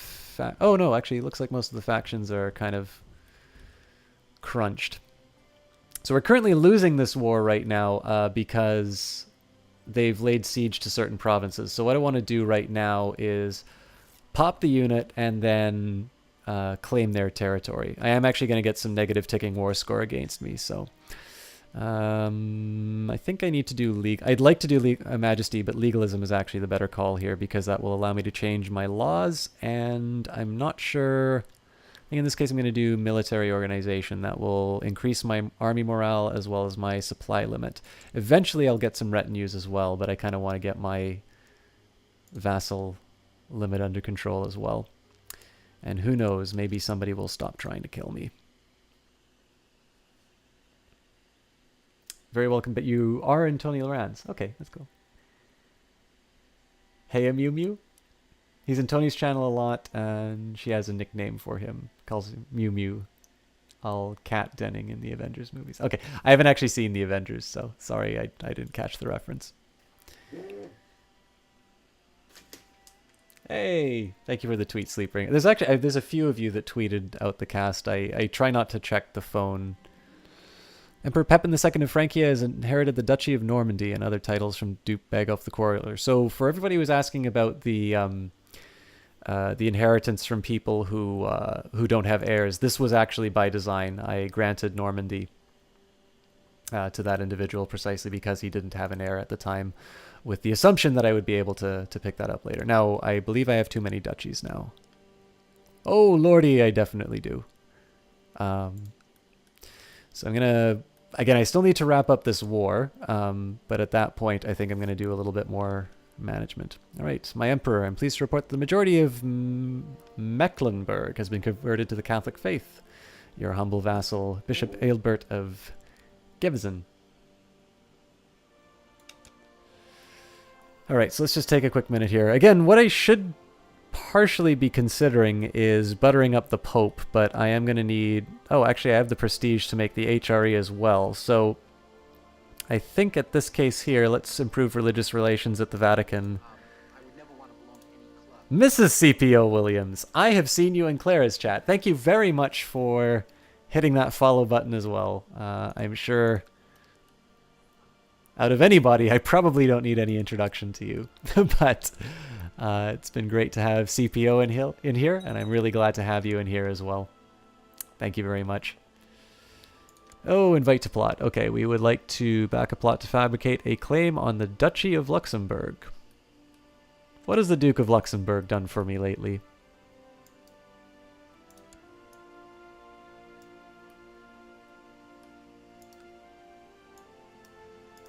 He is currently in prison. I'm going to decline because I can probably steal that title from him. So one thing I'll just say, one of the drawbacks with my current setup is you'll notice that there's a lot of negative opinions. Part of this is, it's not just because like I've been imprisoning people and things like that. Part of it is actually because of too many held duchies. I can automatically get a +40 to every single relationship by redistributing these duchies. Unfortunately, I'm not quite ready to do that until I've got all the wars done, because I'm also going to be doing some other title revocation. So at this point, I'm just going to take some time to finish this fight, and then then I'll pause up the game. I don't know if I should do this on stream or if I should just do this on my own time, but basically I'll just manage the realm a little bit better. The hope is that I don't have any major... I don't have any, like, major wars or something like that, which, or like an assassination attempt that breaks that, that effort. Yep, sorry, Mjolnir. I haven't seen any of the Avengers movies. I haven't seen most of the Marvel movies, to be perfectly honest with you. I don't think it matters how well this guy is doing. He'll be remembered for having the name Pepin. Well, that's my dad's name, too. In the game, not in real life, obviously.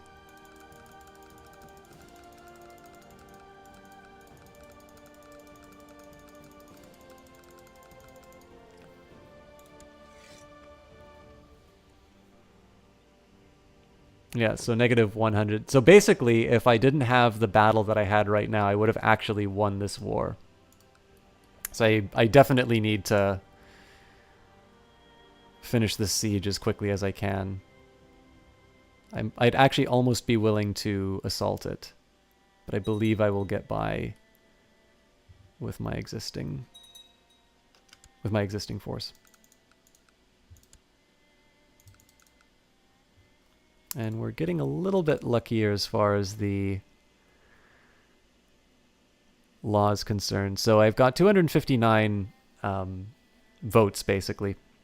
What I'm going to need for this one, what is it, 125, 129. So I basically need 6 more votes. Arguably, I could actually just try and bribe somebody for that, but I have a feeling once I start distributing titles, I should be able to manage that. Actually, revoking some of these titles will probably allow me to do that as well. So, my liege, it is unfortunate that you happen to hold a title that all agree should rightfully be mine. In order to lift this dark cloud from our relations, may I suggest an adjustment? We will reject diplomatically because we want more territory, not less. All right, so what's going to happen here with this siege completed, we're going to see a really big swing in that war score. It might actually be enough to win it outright, but I'm a little curious how this works. Yeah, there we go. And that's basically because if you take a look at it, so 68% for battles, but occupation was enough to take that over as well. So I guess there's only one, yeah, there's only one holding here. So in this case, we offer the peace. In this case, I gain 50 prestige, but more importantly, I imprison him,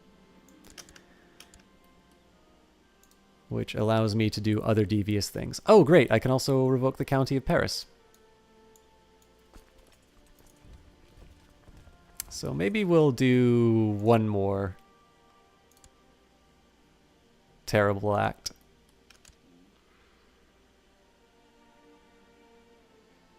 Oh, control-click to click all the... Thanks, Hugswagsy. And I don't think I've said hi to you in chat yet. Thanks for stopping by. I'm actually really... I really appreciate of these little, like these UI tips, just because I remember there was this ship, like I didn't have a good way of selecting all of my ships, and I think like every time I had a fleet, you'd just hear me complaining about that for about 15 minutes, so I'll try not to just hammer down the mouse each time. Hi, if I can't pronounce your name, call you Kovic. Is it Mladen Nikovic? Am I a Carling? I am indeed a Carling. So when we finished our last playthrough, everybody wanted to see a Charlemagne playthrough, which I'm enjoying. Unfortunately, Charlemagne died a little too early. He didn't get to found the Holy Roman Empire.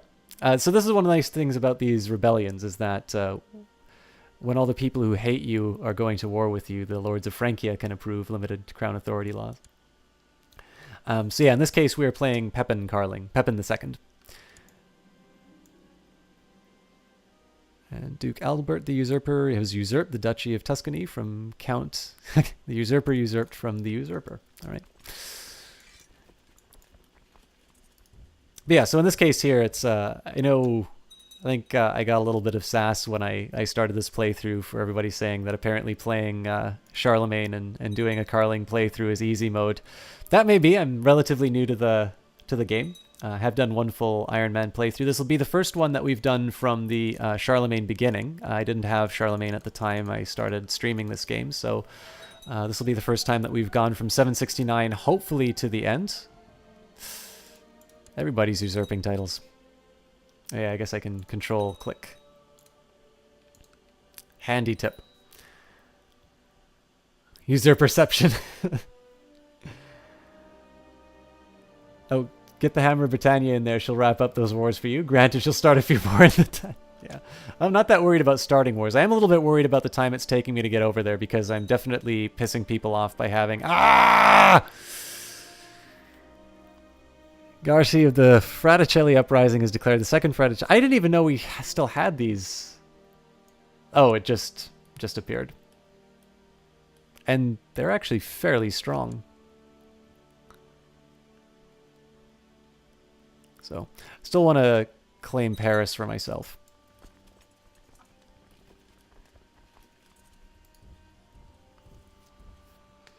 You've done 5 or 6 full playthroughs, all are Iron Man. Yeah, I'll admit, actually, I definitely prefer Iron Man. I think when I started with the game, I wasn't crazy about it. And I think it's just because I was able to learn a little bit about the mechanics when, when I had these, when I was sort of able to redo and learn from my mistakes. This is a pretty thin talent pool. He doesn't have outstanding stats, but at least they're a little more consistent.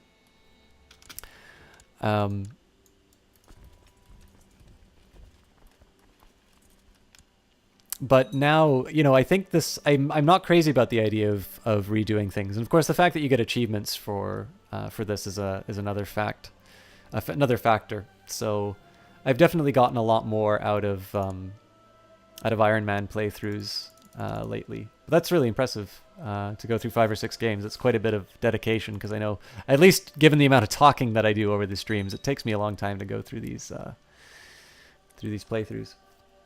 CPO was hoping for a more exotic playthrough. Well, I guess now you want Horse Lords. I'm kind of obligated.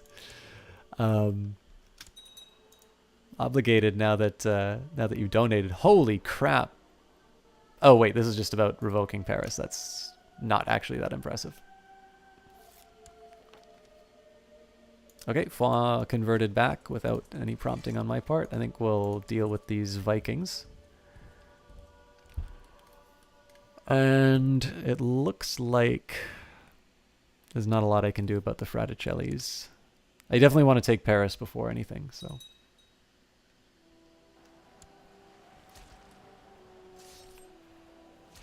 Easiest ways to play as the Byzantines. Can you show you the stats of the character? Sure. So currently we've got theology focus. I should actually change that.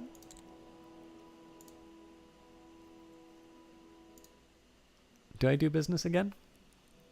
Could also try family. I think I'm actually going to go for family right now because I'm sitting on a fairly healthy treasury. Diplomacy is going to be increasing my vassal limit. And it's also going to improve my fertility. So in this case, I have the possibility of getting that male heir. But yeah, so it's not, I mean, honestly, he's not that great of a character. So 10 diplomacy, 12 martial, 21 stewardship, which is good. 0 intrigue, which is disastrous, and 12 learning. And Mladen's first playthrough... Oh, Hugsy, they start with a kingdom viceroyalty. That sounds right. It is an empire, so that sounds correct, Hugsy Wugsy. Your first ever playthrough was done with a lot of cheats just so you can learn the mechanics. Yeah, I didn't necessarily feel a need to do cheats. But I definitely think doing a non-Iron Man to be able to save and sort of iterate over a few different strategies is not a bad way of learning the game. Of course, that's, you know, for each one. Hugsy Wugsy, I actually don't have any mods for this game other than Game of Thrones, which doesn't work with the current patch. At least the patch that I was... the version of Game of Thrones that I had. I should see if they've updated it since Horse Lords. But I've been looking at... Shadow World sounds interesting, so I think if I'm correct, basically every... it's reduced to the atomic units. Like, basically every county is its own realm, right? CPO, the no obligation you don't need to make the stream better, not to get my... Well, you know, that's fair enough, CPO Williams, but I mean... I will also say that my friend Alex, now he's recently had a kid, so I know he's he's probably... Well, you played with Alex. He's recently had a kid, so I know he's probably not going to have as many opportunities to stop by as he... Hey! It's midnight, so my notifications are going again.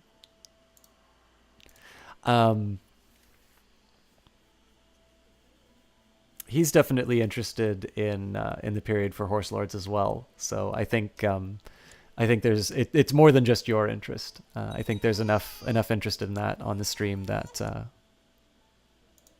I can justify it. It's definitely going to take a while though, because we haven't even reached 800 AD. I'm hitting the wrong control. Does anyone here dislike nomad governments? Mladen, I don't actually have Horse Lords yet. CPO Williams just donated, so that we will be purchasing that for the stream. But I can't tell you about nomadic government yet because I haven't played it. But it sounds like you've got at least one comrade in the audience. Wild goose chase. Man, the Vikings are going ham. I'm going to opt not to chase them down. Let's just finish the sieges and crush the Fraticelli scum. All right, so I had to lose a bit of gold and piety.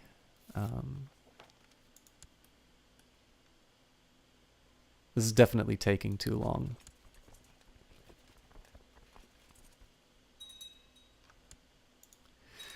Okay, fantastic. Offer peace. And what I think I'm going to do now, guys, because it is midnight, I've actually been streaming a bit longer than I was planning to tonight. So that is it for me. I know it's a little bit of a cliffhanger seeing as I haven't dealt with this rebellion. I will keep it up to deal with them. I'll talk a little bit about what we're going to be doing ahead. We're slowly regaining our strength. I'm still not crazy about the fact that I really have only 8,000 troops. But being able to, I mean, actually, here's one thing that I can do. I believe I don't have Paris yet, so... Actually, okay. While I'm going to start engaging in tyrannical acts.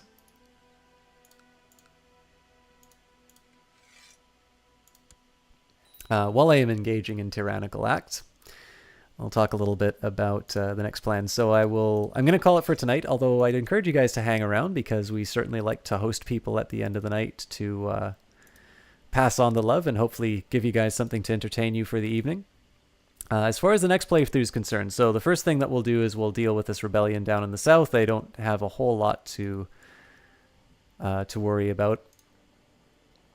The next thing that we need to do, so there is kind of a long-term goal in terms of forming the Holy Roman Empire.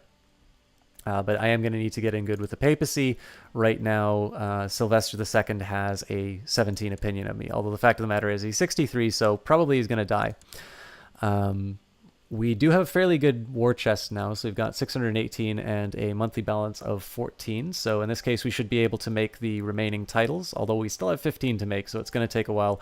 I will skip making Frisia, East Francia, Aquitaine, Brittany, or Burgundy. I think it's better to make the duchies first, especially because at that point, I'm really going to get a very good idea in terms of, you know, what my duchies are in relation to the vassal limit. After that, we consider our situation with the Umayyads. The fact of the matter is we're probably going to get clobbered if we try to take them on. They definitely have a stronger army than us, although they are at full capacity and only at 8.7. So I think there's reason to believe that we should be able to take them out. The next thing that we also need to do within Francia is get past this infuriating law of agnatic Gavelkind. I think I don't really want to do something like... I think Ultimigature, was it? The youngest? Yeah, this one is a disaster. I could actually implement it, but I have a feeling that that's going to make me cry. So we might have to get by with Gavelkind for the next little while, which is not great, but we'll do what we can. But definitely I want to get Agnatic Cognatic. Ideally, with me taking the family focus, I'm going to be able to have a son, so I can at least get past the problem of only having a female heir inheriting. But we'll see. We'll see what happens with that. So, other than our ultimate design would be to weaken the Umayyads a little bit, but we've got some easy pickings. Bavaria is a good call, especially because they have a little bit of territory within ourselves. Again, Bohemia, Sorbia, all of these areas are actually quite easy to run into and lay a claim on. So I think what we might want to do is sort of see where we're standing as far as vassals go once we've sort of created all of our duchies and maybe slowly start carving up Spain. And then while we're sort of reloading in between wars with the Umayyads, we can maybe just start adding Bavaria and Bohemia to our holdings. Other than that, not quite sure where we want to go with that. It'd be great if we could get the rest of the Italian holdings, but there's definitely a time where you need to wait. The Byzantine Empire is certainly very strong, and they're currently sitting at 11,000 troops, and they are near full capacity. Actually, they're a little weaker than I thought they would be. But the immediate goals that we have are going to be to deal with the Fraticelli rebellion. We will strip the remaining titles. In fact, I should get back to doing that right now. We will redistribute things, and then on the home front, I'm basically going to try and change my holdings so that I hold everything in in Valois. And then I'm going to decide either between revoking Orleans, or maybe I will just go for Champagne. Champagne does have a certain appeal that if I have a ruler with a low stewardship, I'm not going to run into my my being over the domain limit, although with the Way of Life expansion, I should have a few other options in terms of getting my stewardship to where it needs to be. But all of that is for next week, so there's a lot of new people in here. Oh god, I'll read chat before I sign off. So, hello notifications that like to pop up uninvited midstream. Yeah, it's only just because like I turn notifications off, but once midnight comes by, it automatically resets that.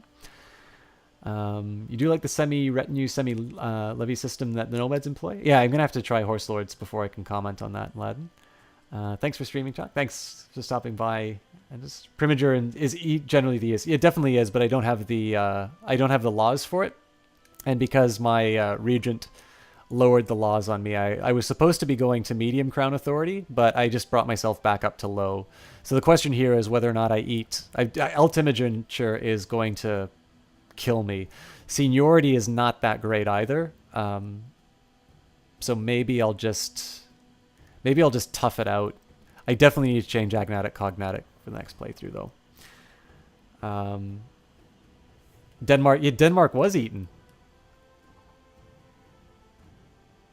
I know I have viewers who can read this. I'm not even going to try. By the way, I know this is the longest outro ever. Yeah, so we've got a lot of new people. We're now at 301 followers. Thank you, Mrs. CPO Williams. In fact, let's give some shout-outs for the people who followed tonight. So we've got Sunlight Kitten, Oswald the Lucky, NZ Bowtie, Cartopery, Mjolnir's Might, and Mrs. CPO Williams all helped us bring us to 301.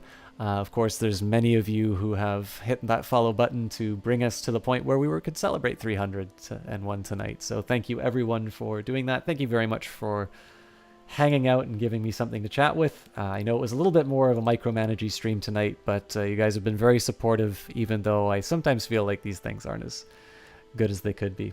So as a final act, I'm just taking a minute to load up my followers, and we'll give you somebody to watch. I definitely don't have another Crusader Kings 2 follower to bring you guys onto, but I think there's still some good fun that we can have. And he stopped by earlier today. I was thinking of hosting Clara tonight, but definitely because W. Shand was kind enough to give me a host, I think I should return the love, and we will host W. Shand tonight. I believe he is doing 301 followers. Fun fact, 301 is your area code.